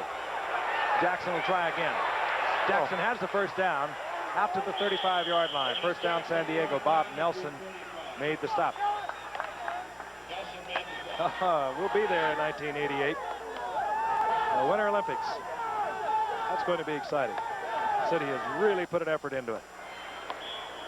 Pretty city, too. Beautiful. Right up above, you got Banff, Lake Louise. That's awfully nice country. I guess that's where the Olympics will be. Instead of... I thought I just said that. Yeah, up in Banff. Yeah, somewhere in that area. Somewhere in Canada. Well, I was thinking. That's dangerous. First and 10 at the 35-yard line. The Chargers trailing 20-10. Fouts wants a big one. Looking for Duckworth. Oh, close. Right off the fingertips, but you saw who was right with him, stride for stride. One of the best who ever played this game, Lester Hayes. It's the first time they come over at Lester's side tonight, isn't it? I tell you, and they're beginning to throw downfield a little bit, but it would have taken a great pass and a great catch to complete this, because Lester had him covered all the way, even though it appeared, didn't it, Don, that he bumped him a little beyond the 5-yard zone? Yeah, I really have a hard time figuring those things out, but yeah, it did look like he did. Right off the fingertips, beautifully thrown ball, and again, fine coverage by Lester Hayes. Lester Hayes and Mike Haynes at the corners, what a pair, and particularly with the kind of rush that the Raiders will put on a passer. Jackson tries the right side, cuts it back when nothing looks good outside. Well, it's a couple of yards out of nothing. Well, Frank, I think he made a poor decision there. He could have stayed outside. He got a great block by his tight end, Winslow. And what they've been doing is picking on this left side of the Raiders defense. Of course, in the past, you would have had Ted Hendricks there. Now you have Stanley Adams, and right now Jeff Barnes trying to play that position, even though Jeff is coming off the field now. And they've had a lot of success running to their right tonight, and I think it's mainly because of the absence of Ted Hendricks. Third down and 7. Passing situation. San Diego brings in Bobby Duckworth, who joins Wes Chandler and Charlie Joyner. And, of course, Kellen Winslow is like a wide receiver. No backfield. Well, they're not fooling anyone if they left one in there. Fouts tries to get one off to Chandler. He was well covered. Good coverage by Mike Haynes. In fact, great coverage overall by the Raiders. You're right. That's what they did. They just had him so covered. I would say he came back to about his 3rd or 4th receiver that time. Everyone was in the pattern, and Fouts had the time. Finally just had to release one in the general direction of Chandler, who was well covered. Pruitt drops on 4th down for the Raiders. You're not going to get rich throwing downfield against the Raiders. You got to throw those 3-step drops and quick passes. Buford got off a 51-yard effort on his last punt. Greg Pruitt awaiting the kick at about the 25. Now drifts back to the 15. Good move. Good move by Pruitt. And Greg Pruitt breaks tackles and gets out to the 30-yard line. Good effort. Oh, there's no whistle. There's no whistle. No whistle had blown. San Diego is saying that he coughed it up. Holohan came up with it. Half the players had stopped. Well, that's going to be fun. Again, don't stop playing football until you hear the whistle. If there's any question, go at 100%. Look at it from the reverse angle. Well, I was going to say Pruitt can still do it, and he was doing it until something that none of us saw happen. Now he's hit. He still has the ball. He's trying to run backward, and here's Houlihan, who ends up with the ball. He just takes it away from him. That's the reverse angle. We would have never saw that without it. Well, certainly didn't see it from here, and half the players had stopped. The San Diego Chargers have the football. They have a first down at the 12-yard line of the Raiders. Jackson. And Jackson is drilled Howie Long. Now they're mad. All-Pro a year ago, led in sacks. Just can do it all over in that left side. Plays the run as well as the pass rushes. Even though, once again, I think Ernest could get outside. He's been getting those positive yards turning up immediately, and I think he's going to have to run the play the way it's been designed to run, and that sweep is designed to try to get it outside, stretch it, and pick a hole. Greg Townsend comes in. We anticipate a 4-man front for the Raiders now. They're going to try to come with the pass rush, take out a couple linebackers, bring in another defensive back, and here comes the pressure. Fouts had to hurry it, and Lester Hayes covering Charlie Joyner was right there. Boy, that was the pressure you're talking about from those front four, and that is why I think it helped. Well, I know it helps, but that might be why that secondary is so good, because they can put those 4 guys up front, and they really come, don't they? I tell you, you got 2 guys that can cover like this. Lester the molester, he gets on guys. He don't need to stick them. He sticks on them, and look at him. Just like a basketball guard covering another guard. He looks right into Joyner's eyes, and when Joyner puts those hands up, starts to go for the ball, Lester Hayes knows it's coming. Great defensive back. 3rd down and 13. Joyner and Chandler, 1 catch for 4 yards between them on the night. Again, pressure on Fouts. And this one, they're mad there by McElroy. They're mad. And they are fired up now. They're mad, and they're bad. They're bad. Last 6 attempts by Fouts, incomplete. Much of it under pressure. And now we'll see Ralph Benershka. And you said they have 1 catch between them, Joyner and Chandler. That was on a real quick slant they ran. Of course, we recall a few weeks ago, James Lofton and John Jefferson, 2 of the finest receivers in this game. Between them, they only caught 3 passes in the whole game against these cornerbacks, Haynes and Hayes. 33-yard attempt by Benershka.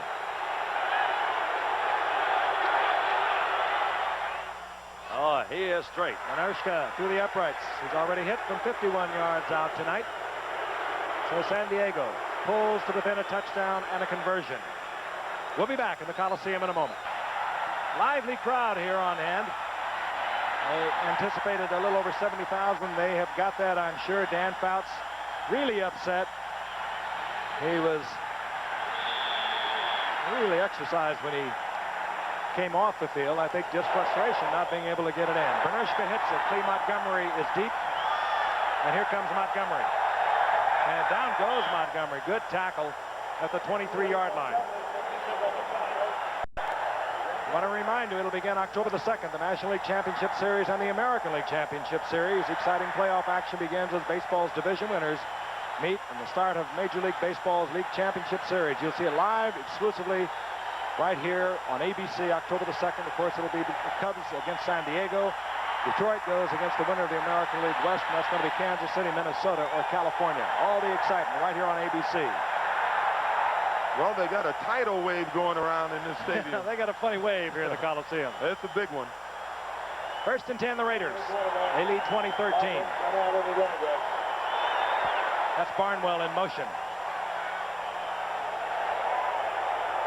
Plunkett steps outside, fires a shot, and Christensen is there. And again, the maneuverability of Plunkett Even though it may not be the most graceful thing in the world, it is effective. He stepped outside of the pressure, then very coolly found Christensen, and the Raiders with a big pickup, 30 yards. They'll have a first down at the 46-yard line of the Chargers. You're going to see him get hit pretty well here, too. Moves back out.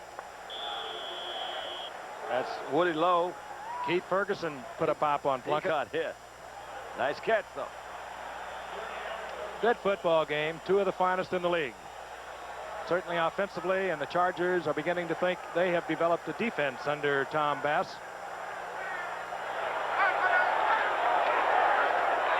This is Hawkins, and Hawkins tripped up as he gets inside the 45-yard line, hit there by Miles McPherson. Let's go back and look at the play a few moments ago, the completion to Christensen. You'll see it in super slow-mo. Watch number 76 come in, and Keith Ferguson. But Woody Lowe also gets him from the back. That's Mr. Inside, Mr. Outside, and they let him have it, don't they? Woody Lowe almost hit his arm before he threw. Hawkins got 3. It'll be second down and 7. The ball near the 43-yard line. Plunkett has completed his last 10 in a row. 11. Allen. And Allen wiggles and squirms close to another first down. I think he's got it inside the 36, hit by Ian. Raiders have come storming out here in the second half. They did have the turnover by Greg Pruitt. San Diego couldn't get it in. They had to settle for 3 points. And the Raiders leading 20-13 with 5 minutes remaining in the third quarter. Short of the first down was Allen as they mark it outside the 36, short by inches. Parker, the rookie from Utah, joins Todd Christensen as 2 tight ends are in for the Raiders. Allen and Hawkins are the setbacks. It'll be Hawkins. And Hawkins hit by Woody Lowe. So quick, Woody Lowe, not large, 6 feet, 220 pounds, but he is there so quickly. And now, it'll bring up fourth down and about 1.5 yards, and we're going to pause 5 seconds and allow our stations to identify themselves. Channel 4, WTAE-TV, Pittsburgh.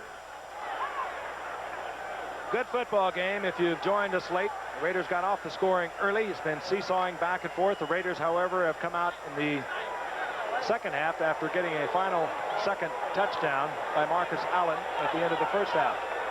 San Diego does not even drop anyone. Ray Guy doesn't do it often, but he is capable. He's a good athlete of running or throwing, but he'll angle this one for the corner.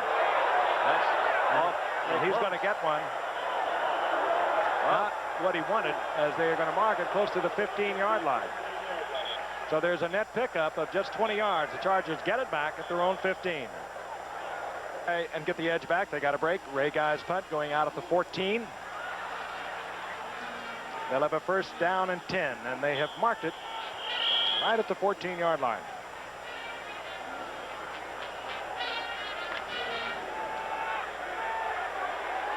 And Fouts, he's had the completions, but as you can see, only 100 yards. He's had to throw many times under pressure and to the underneath receiver. Again, time, and again, good coverage by the Raiders, but this time he gets it to Eric Sievers, the tight end. He's short of the first down, but he'll get about 9 yards. Eric Sievers would be starting for a lot of football teams around the league. You ever throw darts, Juice? You know, like throw darts? Occasionally. That's what Fouts looks like when he throws that middle range to me. It's just whew, a lot of wrist involved in it. I just thought I'd mention that. But in this case, the board hits back. 2nd and 1. Jackson with a big hole, and Jackson to the 30-yard line. First down, Chargers. Rod Martin defensively for the Raiders, but the Chargers are a different-looking team tonight. They've been able to run, and they have used the run in situations where you, in the past, would not expect it. Well, you have to give the defense credit for that, because the defense is keeping them in the ball game. When you have confidence in your defense, you can run the ball. And you got a back like Ernest Jackson who's running this well. You want to run the ball. His best game already tonight. He has 104 yards and 19 carries. Ernest Jackson. Fouts again has the time, looking for Winslow or Holohan. Incomplete. Jeff Barnes thinks that one should have been his. And a flag is down. Kellen Winslow was the intended receiver. Matt Millen, you might call that a little bit of holding or something there. Mauling. Personal foul, illegal head slap, number 77 defense. First down.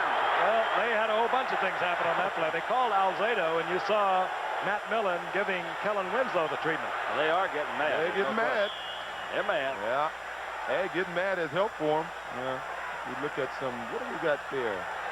Got to be tacos and guacamole. We're in Southern California. 45-yard line, first down, San Diego.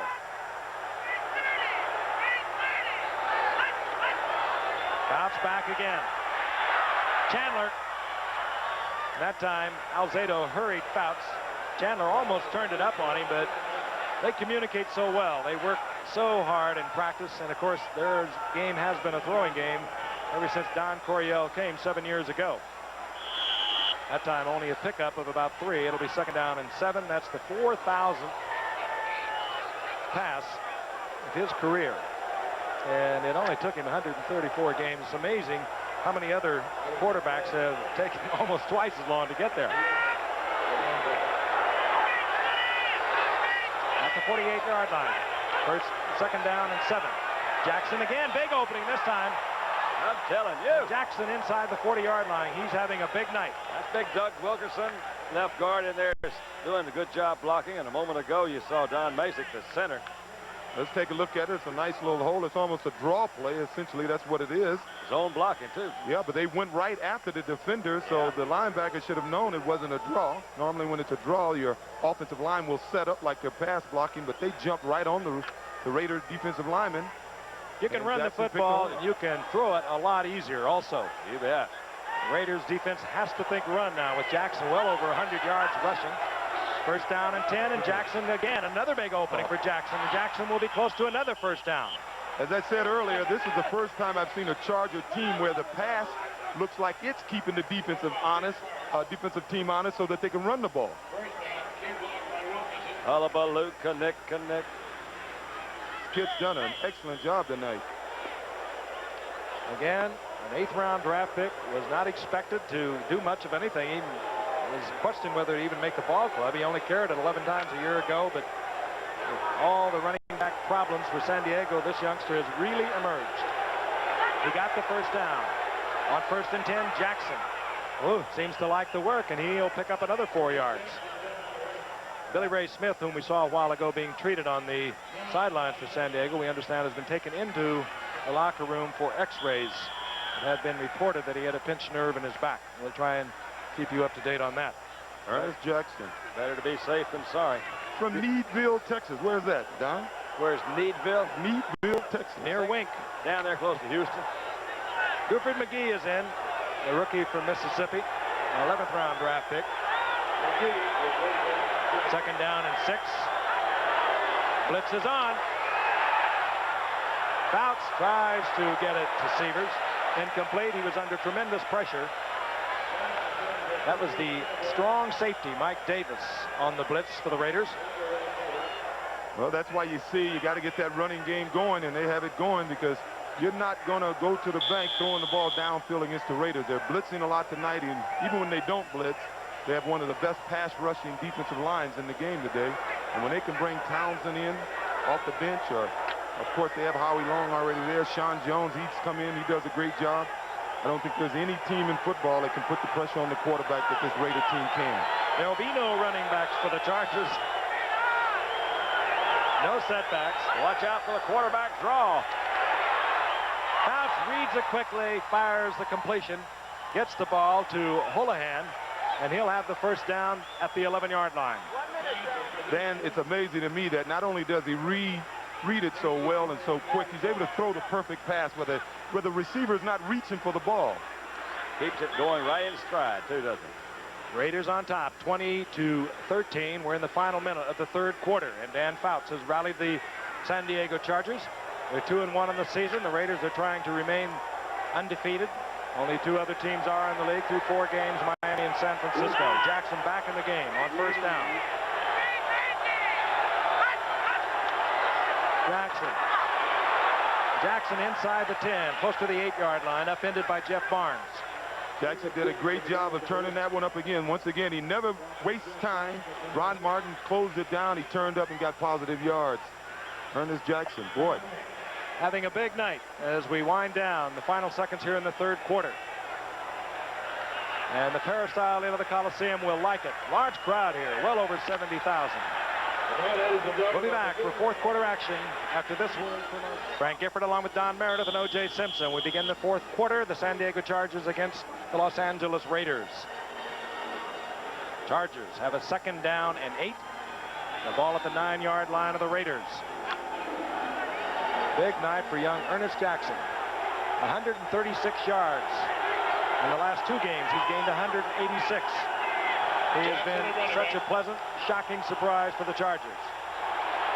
Fouts looks to the end zone and just throwing that away. Chandler well covered. Lester Hayes was back there. Otis McKinney was back there. And Jeff Barnes was back there. Fouts just got rid of it. Let's take a look at that coverage. Almost had too many people in the same zone over there. They were trying to get deep with Wes, it looked like. And Lester's just right there, right in his face again. Then he didn't have any place to go. 3rd down now. 3rd and long, and the situation substitutions have taken place. Raiders will drop into a 4-man front. Now they lay the ears back, and they'll come. Fouts steps back into the pocket. Rifles a shot, gets it to Winslow. He struggles close to the first down goal line. It will, however, be a first down, I do believe. Now that's picking him up. 3rd down and 8. That's finding the big man. Fouts under tremendous pressure, and he'll get it from the outside. He steps right back into it. Give those big guys up front, though, some credit. They gave him some time to throw there. Not a whole heck of a lot. Good struggle by Winslow, and he gets the first down. First down, goal to go. A ball game is in the air. Winslow caught 10 last week for 146 against Houston. He is 8 tonight for 84.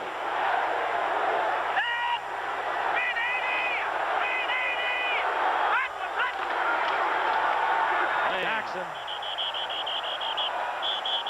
He doesn't get in by that much. He certainly was close. Yeah. You see where they mark the ball when they pick it up here. I thought it was over myself. Of course, we're a long way away. They have to go over the top. Pair of AFC Western Division teams. Should San Diego take the Raiders tonight, there would be 4 teams locked in a first-place tie in the AFC West. Denver and Seattle, San Diego and the Raiders. And right now, the Raiders have the lead. Tough division. It is a tough division. Yeah. Kansas City improving. Denver wiping out Kansas City, shutting them out yesterday. Surprise. 2nd down, goal to go. Jackson. Oh, yeah. Good tackle, but Jackson stays in the air, gets it in the end zone. And we're a conversion away from a tied football game. The more you watch him run, the more you got to feel Don Coryell knew what he had when he started trading all those backs away out there. I don't think this is too much of a surprise to Coryell. Maybe to us, because we haven't seen him that much. Well, he's been doing it all year, ever since they've been playing him. He came into the game leading the AFC in average per carry. Lyle Alzado had a penalty called on him that kept an 86-yard drive moving. It was a head slap, but you got to wonder if he wants it back. Benushka for the conversion. Ed Luther puts it down, and we are tied at 20. Higgins good, and the score is tied at 20. There he is. He is having one whale of a night. 5'9", 206 pounds. He's in the 100-yard area now. The Raiders deep end. Clee Montgomery, number 28. Doki Williams, number 85. They're tied at 20 with 13:42 remaining in the game. Ralph Benushka to kick off.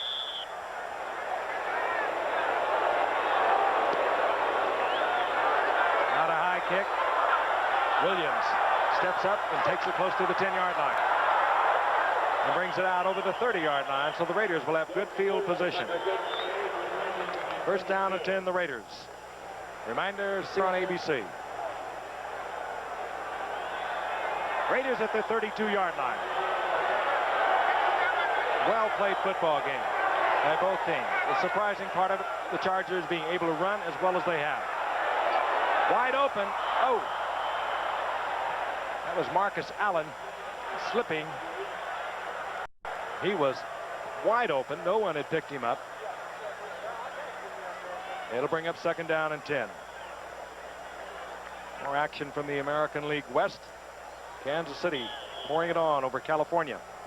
They're in the 8th inning, leading 11-3. Minnesota, of course, that's final, 8-4 over Chicago.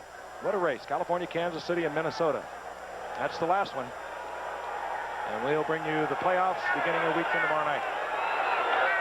2nd down and 10. And finally they get to Plunkett, and it is Woody Lowe. Woody Lowe, who plays the game much like the Raiders' Rod Martin. They're not all that big, but they're quick, they're active, and they have a great football sense about them. Well, he did a good job of that. He blitzed. Kenny King came up to block him. Kenny King didn't pop him as well as he should have, and what Woody did was just push Kenny back towards Plunkett, reached around him and grabbed Plunkett. Walked him on back. Walk on back. That's the Raiders' first sack of the night. I like what Tom Bass have this Charger team doing. They're not waiting at the line of scrimmage. They're trying to shoot the gaps on this bigger, stronger Raider team, and thus far they've been able to be a little quicker than the Raiders, and they're winning because of it. They're tied up anyway. Loss of 7, 3rd down, 17. Plunkett again in trouble. And they'll blow the whistle on that one. Plunkett in the grasp of the tackler, and is Keith Ferguson, who is such a much improved ball player. Put on of what? About 20 pounds, OJ, with the weightlifting program in the offseason. Yes, he's stronger, but once again, this team is beating, or they're staying in the game with the Raiders because they're beating them up front, and they're not beating them physically. They're just a little quicker than the Raiders are. It appears on both offense and defense up front. The Chargers are getting the best of it tonight. Ray Guy comes on for his 2nd punt of the night. That's Lionel James, the rookie from Auburn, back at the Chargers' 35-yard line. A lot of respect for this man, Ray Guy. He was kicking in the NFL when Lionel James was playing in the sandbox. High kick that hangs. Fair catch called for and executed by the short man, Wes Chandler, and the Chargers, who are hot right now, will have great field position. They have the ball at their own 44-yard line on a 39-yard punt by Ray Guy. Perhaps the best tight end that's ever played this game, Kellen Winslow, fired up tonight, having a big night, along with Dan Fouts. And we asked him earlier if there's any special incentive for the Chargers when they win against the Raiders.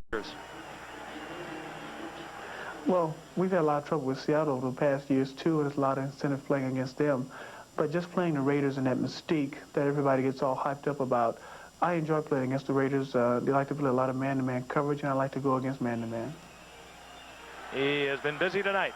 Has scored a touchdown, set up another one. Kellen Winslow. Chargers, 1st and 10, the ball at their 44-yard line. Foul, short drop, Holohan, wide open. They'll run the big receiver down, but not until he gets a 1st down near the 26-yard line. They're getting 31-yard pickup. I think the other guys are getting mad. They're bad. Hey, they're doing a job all week long. You heard the Chargers players say that this Raider team is a great team. You heard the coach, Coryell, call the Raider team maybe the greatest team of all time. Sort of set them up there a little bit, Don. They really puffed them up during the week out here, didn't they? Yeah, they did. And who's to say that maybe they are the best team ever put together? I happen to think the guys playing it today are far better than the ones who ever played in the past. 1st down and 10. That was Jackson with a good move to get back close to the line of scrimmage. While Alzada was there, Rod Martin. Flag is down.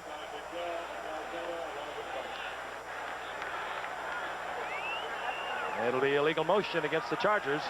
I'm sure the Raiders will take that. That would, in the event it goes that long, would move the field goal range back considerably. Look at that Illegal motion, right guard. Still 1st down. Dennis McKnight, movement on the right side. And do you think Don Coryell gets into a game? I think how would you describe that expression? He said, I'll tell you one thing, we're going to do something, and we're going to do it right now. Amazing career, Woody in San Diego State at the collegiate level. I mentioned earlier, the only coach ever to win 100 games at the collegiate level and also 100 as a professional, which he did last week. First down, 15. Jackson goes down in the arms of Howie Long. Big Howie. I saw Howie glance up at the clock and the scoreboard. The clock showing inside 12 minutes remaining in the game, and the game tied at 20. He last blinked his eyes in the second quarter. Yeah. Hey, they're in what they call Raider territory. The second half, the Raiders have outscored their opponents 64-14, but the Chargers aren't having it tonight. Chargers are doing a great job in the second half. Jackson might have got a yard. We'll call it second down, 14. Bobby Duckworth joins Chandler and Joyner as 3 wide receivers are in the game for the Chargers. Fouts. Run. Could have run forever. That's not his game. Duckworth was the intended receiver. Mike Haynes right with him. So many times you see the offensive player come back and make a reception like that when they've underthrown the ball a little bit because Haynes was right on him. Yeah, but Mike, you know what Mike Haynes and Lester Hayes are able to do? They're able to cover the guy without looking at the quarterback, shadow him, and they're so good at that last instant when they see the offensive receiver go for the ball to react. And a lot of guys can cover like that, but they can't react to the ball like these guys can. That's what it looked like he did, too, because right at the very last second, he may have even touched the ball a little bit. San Diego with a rather unique offensive set. I guess that's a God-given gift. Being to react at the last minute like that. They've got Chandler now. He starts off as the tailback, and now they have no setbacks. I hate this formation. A running back like me. They love it. Going to Holohan, and it's overthrown. Fouts had him. He was behind the defender, but he missed. And we're going to see Benershka coming out to try to untie it. He's the only guy double teamed. They spread him out so much, and the one man that was double teamed was able to beat the double team, but Fouts led him a tad too much. Should be about a 48-yard attempt. Benershka's career best is 53 yards. He's well within range. No wind to speak of. The holder will be Luther. Gissinger will provide the snap. 48-yard attempt. High snap. That sometimes makes it tough. Benershka through the uprights. Third field goal of the night for Ralph Benershka. 51 yards, 33 yards, and now 48 yards, and the Chargers are on top once again. Lee Montgomery, Dokie Williams will drop for the Raiders. And Benershka will kick off. 11:02 remaining in the game. 23-20. San Diego over the Raiders. Short kick, high kick by Benershka. Lee Montgomery from the 6. Montgomery still on his feet, gets out over the 25-yard line. That was one he could have broken for a lot of yardage. And let's go back and look at super slow-mo. This was a high snap that Ed Luther got down perfectly. On a high snap, you many times cannot get it down with the same kind of timing. Look at the little spin right there to get that lace pointed forward, too. That's very important for some kickers. That's slow-mo that we first brought into play in the Olympics. Really can stop that action. Ordinarily, that would have been so blurred with the regular replay.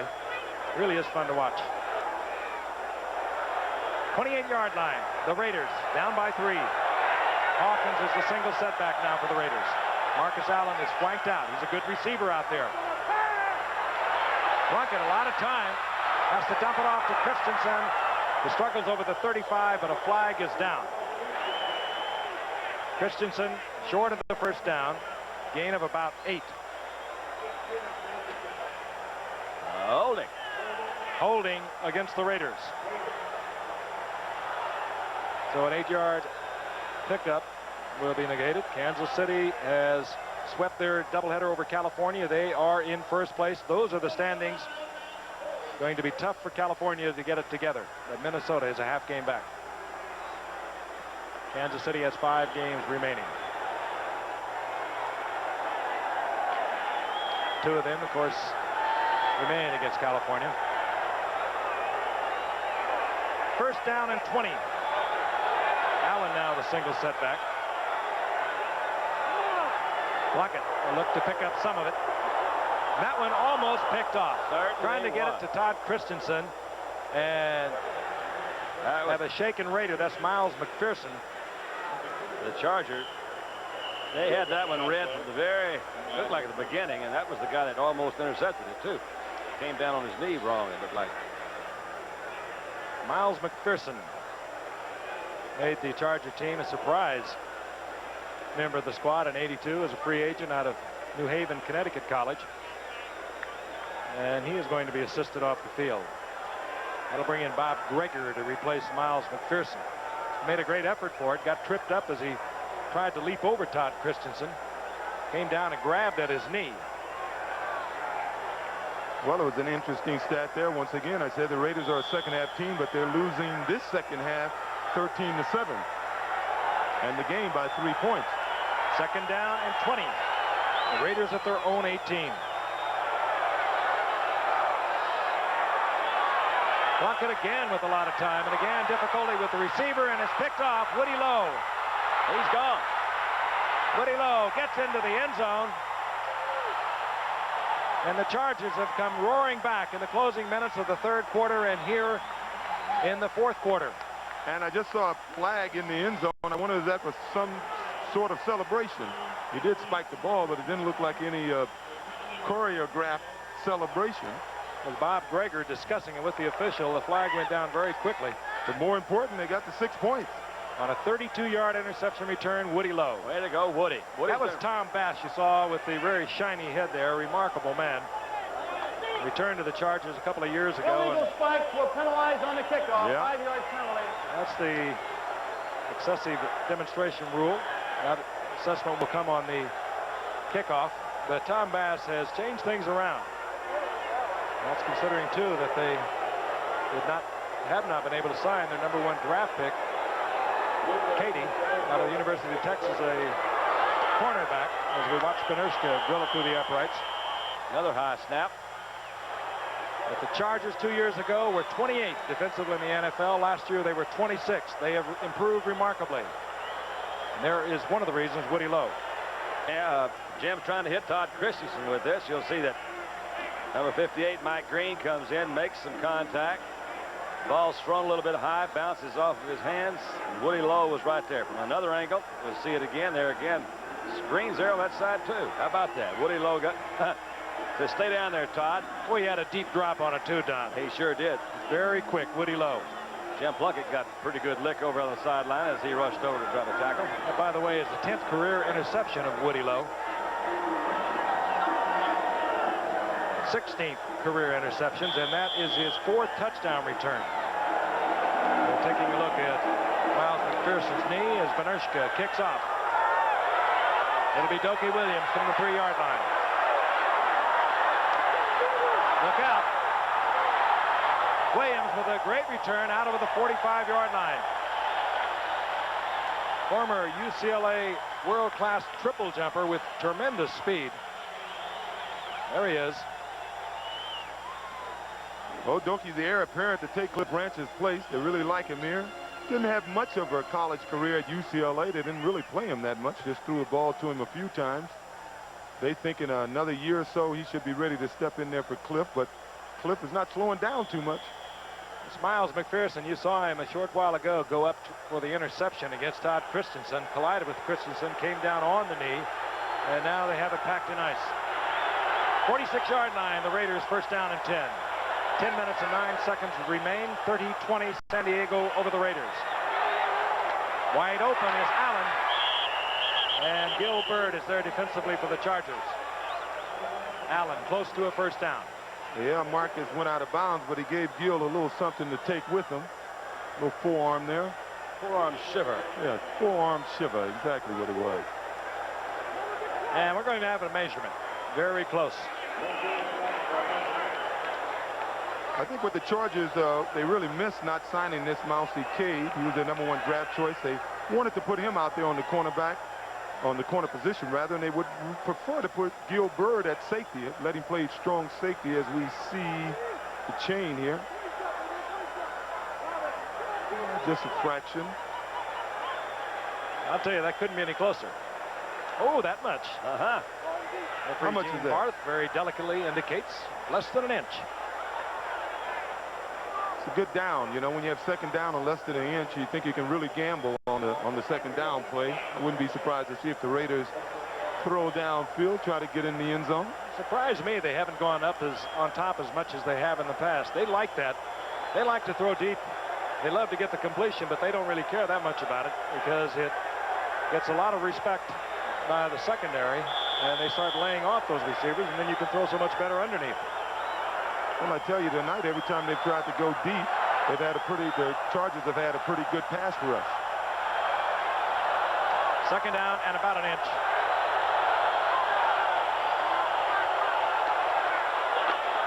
Allen has the first down easily near the 41-yard line of San Diego. Keith Ferguson defensively there once again. The Raiders know how to come back. They've done it so often. They're a tough group. They really are. They're a together group. They've gone through so much adversity, legal hassles over the past 3 years. Well, you can see the Raiders are trying to pump it up. They're in and out of that huddle pretty quick. It's normally a sign of a team that's sort of hyped up. Allen gets the first down on his first carry here in the second half. Look out. Block it. And the protection broke down. I'll tell you, that big fella, Keith Ferguson's been playing a good game tonight. He's been all over that field. Well, he's quick, and as they said, he put on 20 pounds. He's weighing in at, as you can see there, 255 pounds now, and that strength evidently has helped him. He doesn't appear as if he's slowed down any. That's good. It doesn't appear that to me. Yeah, slow down. Slow down. All right. I got you. At the 41-yard line, second down and 10.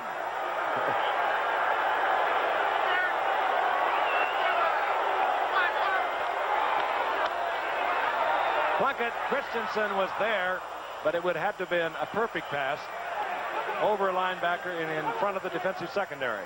And Plunkett is feeling the heat a little bit because this Charger team, which came into this game, they didn't appear to have much of a pass rush, but tonight they have an excellent pass rush, and on that play, they didn't even blitz anyone. Amazing. They were tied for the fewest sacks in the league last year with 31. Give you an idea how that compares. The Raiders had 59. But they are getting pressure tonight. Plunkett now 15 of 23, 249 yards, 1 touchdown, 1 interception. That interception by Woody Lowe returned 30 yards for a touchdown. Third and 10. Plunkett scrambles out of the pocket. Christensen wide open. Christensen was wide open as Billy Ray Smith had to come back and play the run. Plunkett threatening to turn upfield. And when he did, he released Christensen. He was wide open. A 26-yard pickup. Couldn't have called it more accurately from the way I saw it because he got some pressure trying to come out to the outside. Nobody was open. Something's got to give. Right in here, you'll see the linebacker's release. Actually, that was Woody Lowe that released in there, number 51. But he had Todd covered pretty well until Jim showed a run move to the outside. I tell you, Jim Plunkett surprises you how he buys time in the backfield. He's not a great scrambler, but he knows how to hop around and buy a little time back there. Near the 14-yard line, first down and 10. The Raiders trailing by 10 points on the move. Plunkett, Branch wide open. Whoa, hammered out of bounds, but he's close to the 7-yard line. Gain of 8. Danny Walters was there defensively. Boy, an ex-track man catches the ball in his hands like that. You saw Super Duper yesterday make a few of those catches, and you like to see those so-called sprinters, track guys, catch the ball right in their hands instead of up against their bodies. And these are two of the best I've ever seen play the game. Cliff Branch and now this Mark Duper from the Dolphins. Second down, a long 2. That's the time remaining in the game.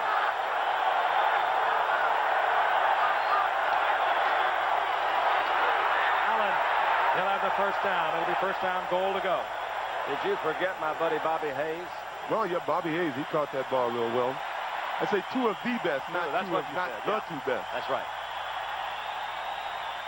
Marcus Allen, the Super Bowl MVP from last January, gets the first down for the Raiders. It'll be first down, goal to go. Speaking about sprinters catching the ball, did you see Ron Brown yesterday? Yeah. I'm going to bring him up. He has really come on, hasn't he? He really LA Rams. Boy, they have a receiver. Allen now, 15 tough carries, 41 yards, and 1 touchdown.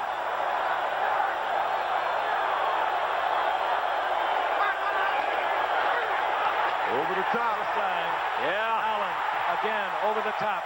This time they did not wait until 4th down. He said, I don't like it. I don't like it one bit. Well, it still isn't over, and the way this Charger team is playing on offense, we're going to see some more scores tonight, but isn't it amazing how this Raider team can get in a panic late in the game and do the things then that they have to do to either get back in the game or to win a football game. They've done it over and over the years. You think back, they won the Super Bowl 3 of the last 8 that have been played. Just demolished Washington last January, 38-9.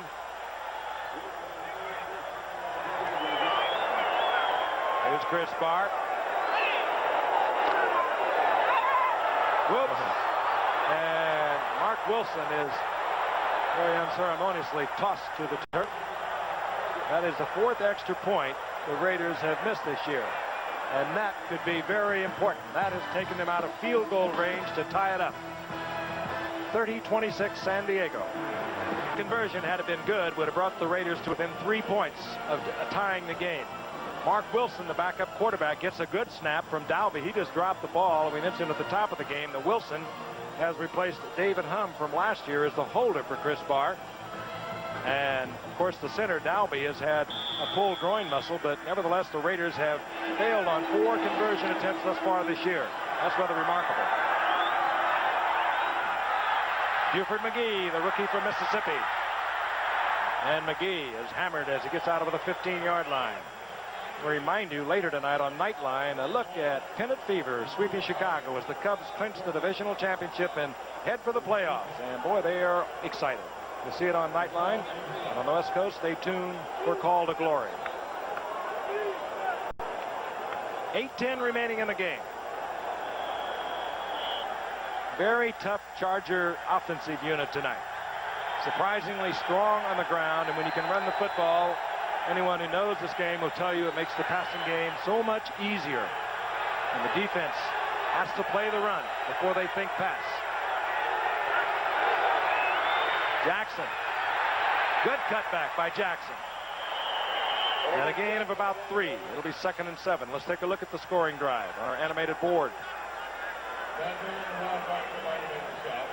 This is a cute little thing we have. There you are. Passes are in black, the runs in red. Started off with really good field position there, too. Look at almost just a little over 50 yards to go.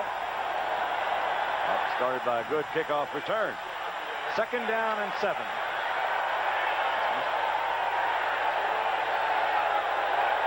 Dan Fouts. Gifted passer, but also one of the toughest competitors you'll ever find. Under pressure.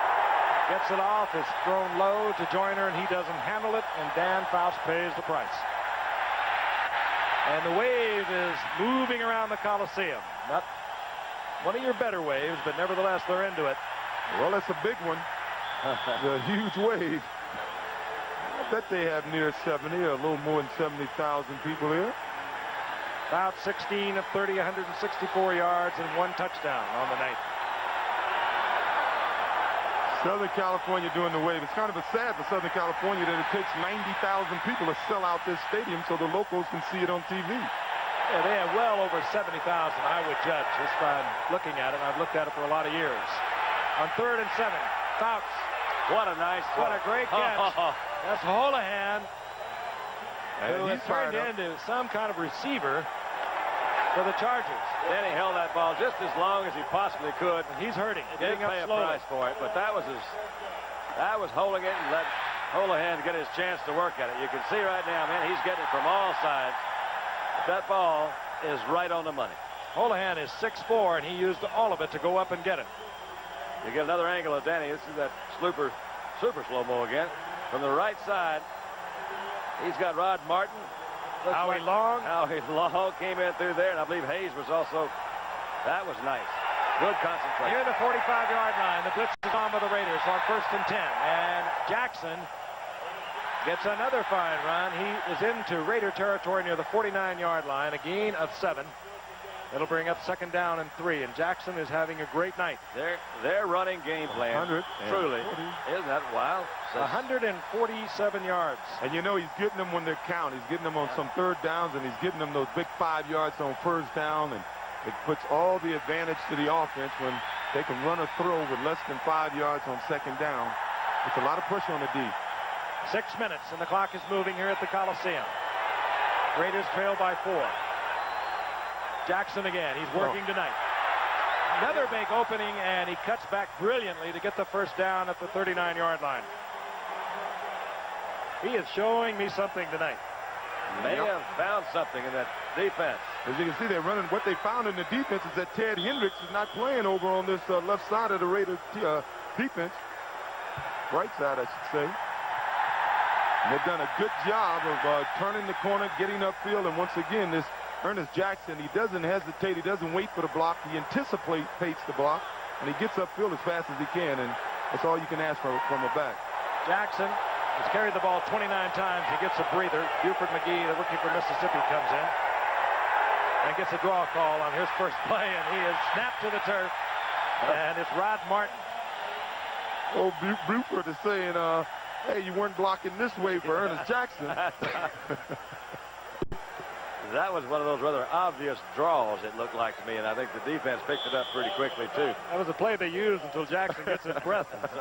Yeah, it's amazing how a back can come in, a young back. We've seen it over the years, and I'm partial to running backs, but it's amazing that a good, hard running back, what he'll do for the whole team. He comes in, he runs hard, he gets positive yards, and it tends to psych up the whole team.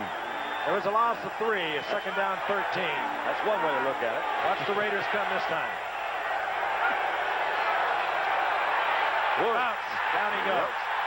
Raiders thinking nothing about run on a 2nd down and 13. They just turned it loose with the blitz. There's Rod Martin right on top of Dan Fouts. That's why he was in the Pro Bowl last year and been voted the most valuable defensive player on this team 4 out of the last 5 years.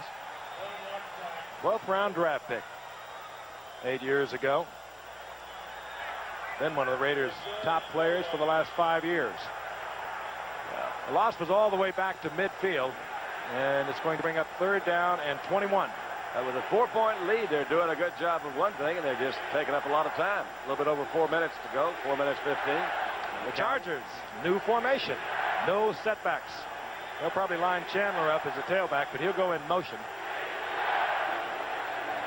Now they're not even going to fool around with it this time. They just come right out there.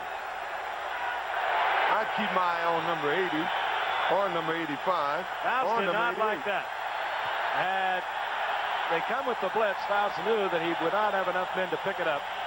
He might not have even got back to set up to get rid of it. So Dan Fouts wisely at this point in the game, with 3:54 remaining and a 4-point lead, uses a timeout. I think he actually just took the penalty, didn't he? It was just the delay of the game penalty that he took rather than use that timeout, which is, with him, it doesn't make any difference. He's got a long way to go anyway, so I don't think he used the timeout. No, he didn't. He just deliberately took the penalty. He had 3rd and 21, so now he has 3rd and 26. Plus 5 yards. I thought he indicated timeout, but he didn't. So the Chargers have their 3 timeouts remaining. Somehow Fouts got out of that and has to throw it away as Joyner was well covered by Mike Haynes. So it'll be 4th down. The punting unit will come on, and the Raider fans are starting to come to their feet. They're going to get the ball back, 3:47 remaining. I tell you, they need another 3 points. These two teams, over the last 9 times they played, they've averaged about 58 points a game, almost a point a minute. They're at 56 points now. Maury Buford. This time, Buford connects. Fairly short kick. Greg Pruitt handles it at the 17, taken out of bounds near the 23-yard line. Get out of the way, Billy. Okay, that's enough. You ready? This telecast is presented by the authority of the National Football League. It's intended for the private use of our audience. Any rebroadcast or the use of this telecast without the expressed written consent of the National Football League is prohibited. Hey, Don, I don't know how to tell you this. Most of my mail this week has been about that, and most of the people felt I did a much better job than you've been doing. You've got to be kidding. You saw the numbers on Jim Plunkett. The 1 interception was a touchdown interception return by Woody Lowe. First down and 10, the Raiders at their own 23. Plunkett, wide open Hawkins. And he has a first down out near the 40-yard line. Ken Green defensively there for San Diego, a 15-yard pickup. Well, as you can see, that's a little guy using size to his advantage. He's only 5'9". He weighs 210 pounds. So if you don't hit him straight on and wrap around him, you're not going to tackle a guy like this. He gets that low. Got to wrap him up. 3:06 remaining in the game. Plunkett back. A lot of time. Marcus Allen. Good move there. Good move by Allen. He turned a 2-yard gain into about a 7-yard gain. The Marcus, I think, is when you look around the league, you see some backs that are incredible on the move.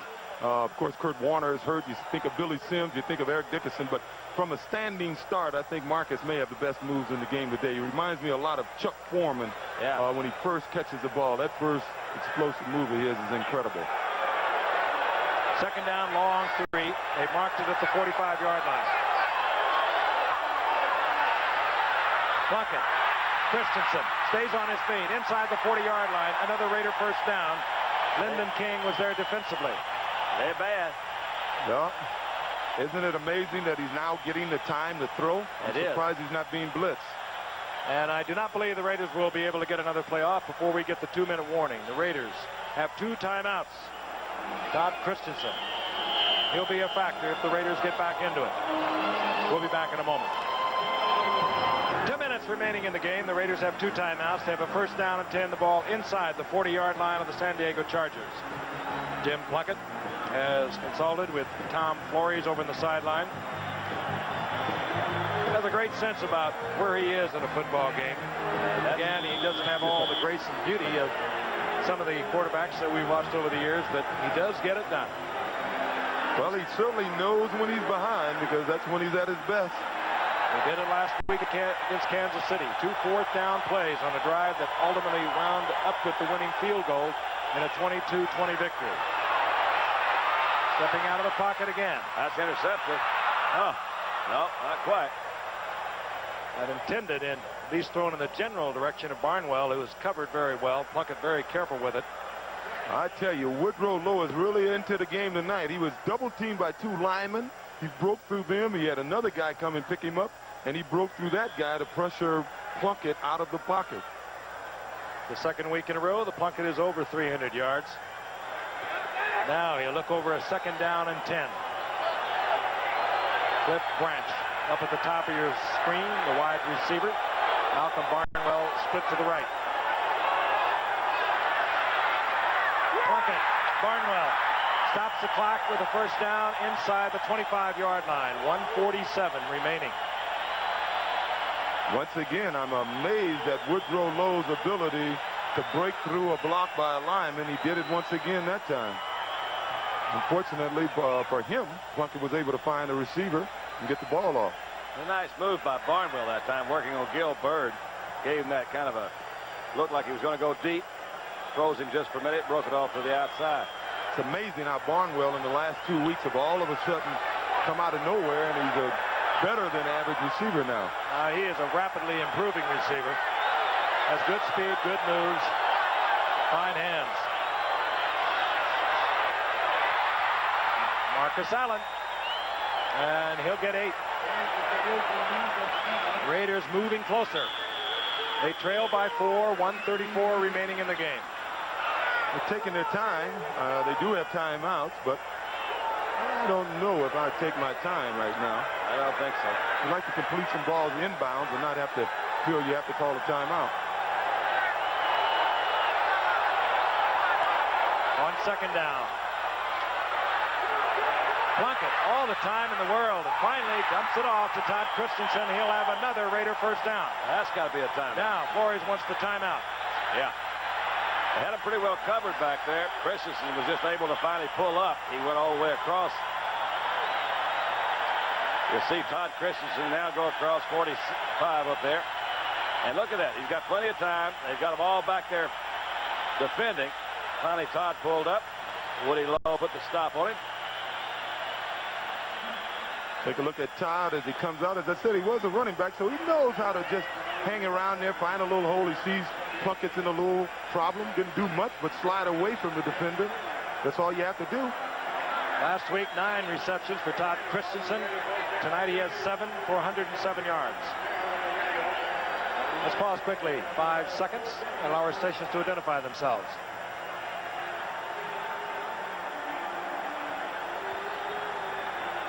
WTAE TV, Channel 4, Pittsburgh.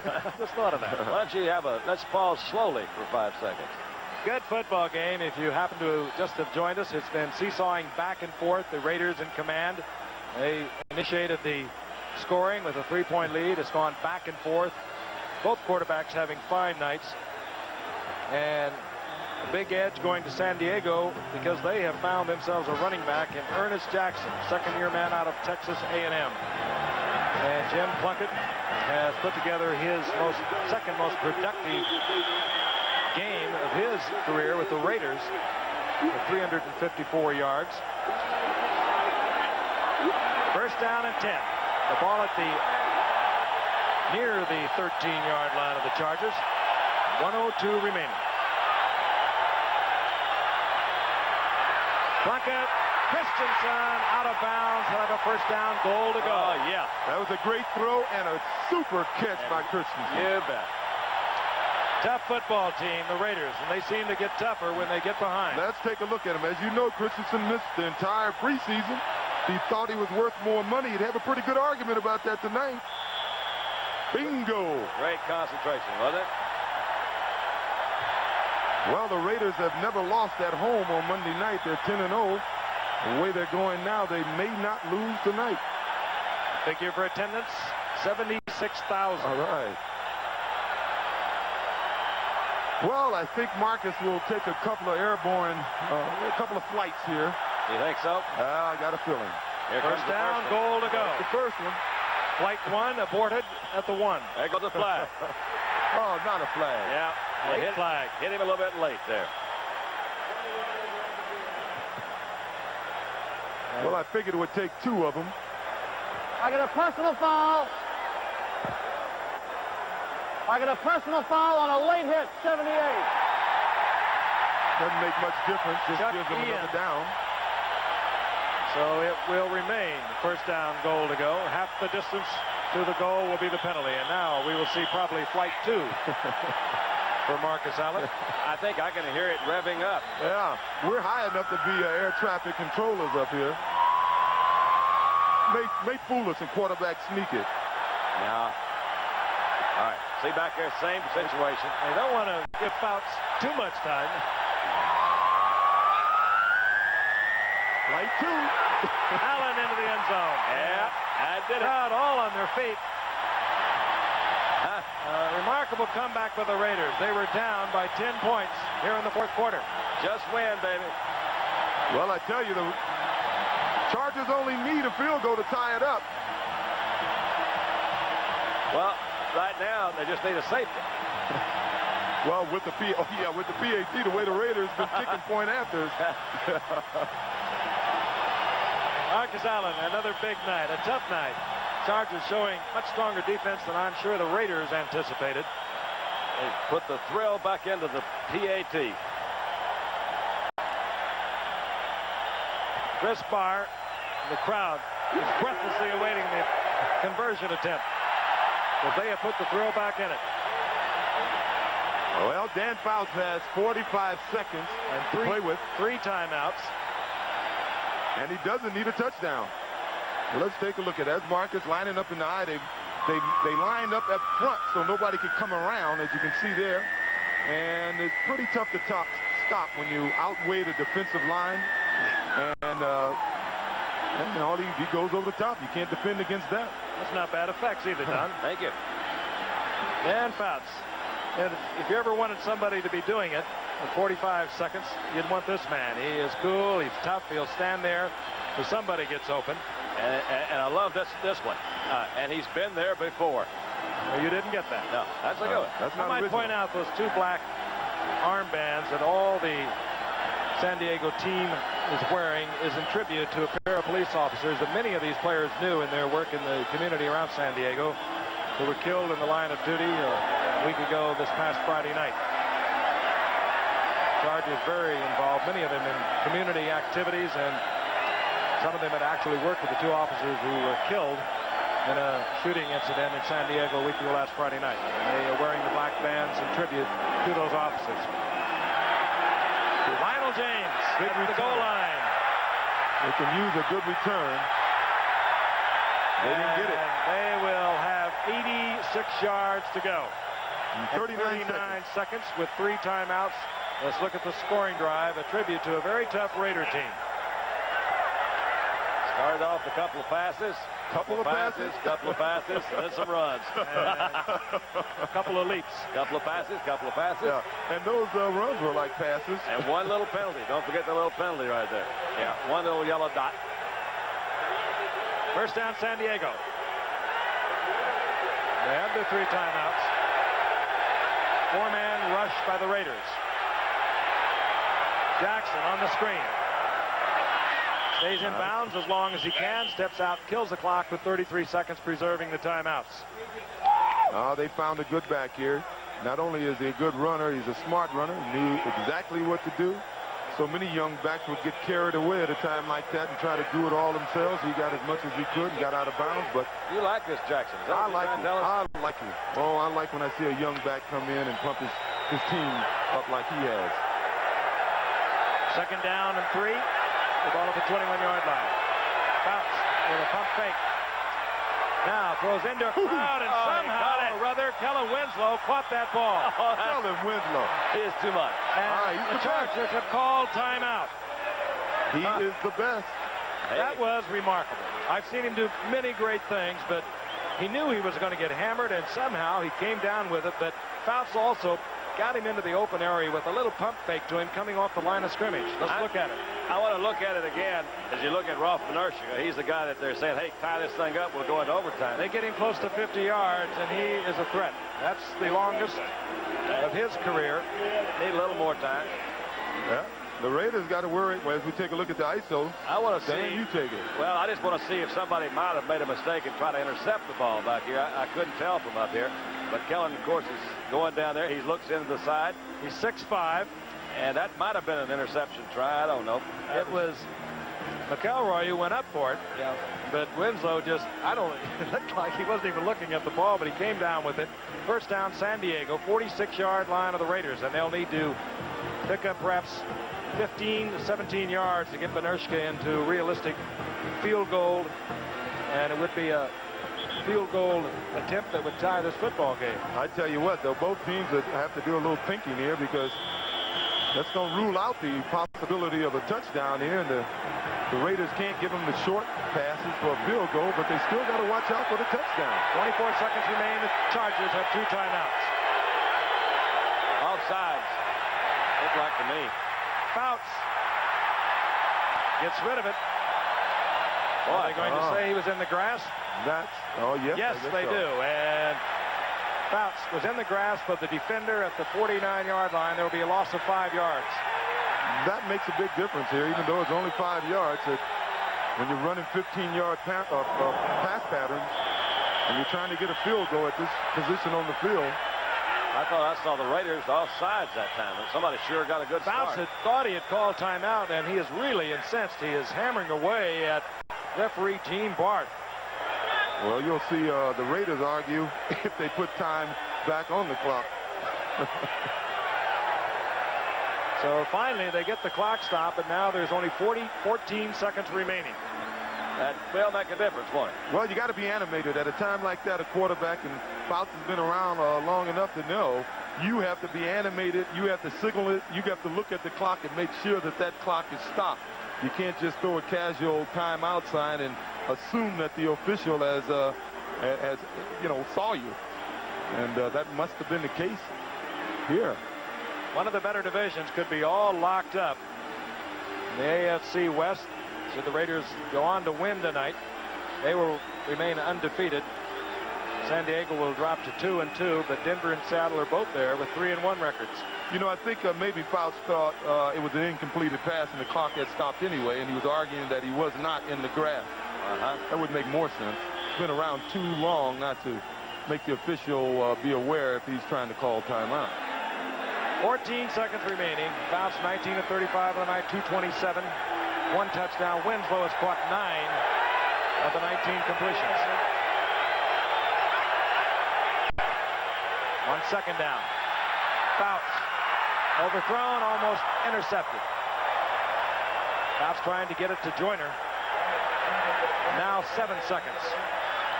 Well, they got a big problem now. If they do complete the pass, they're going to almost have to complete it out of bounds or touchdown, because the time it takes to set up and throw the 15 or 20 yards they're going to need to put Benerchka in field goal range is going to be at least 7 seconds. What do you say? Pardon me?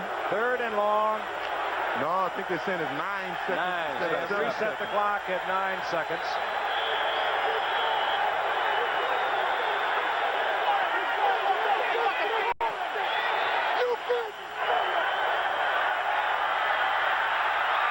Fouts picked off. Lester Hayes. This one's history. No flags are down, and the Raiders with a remarkable comeback here in the 4th quarter.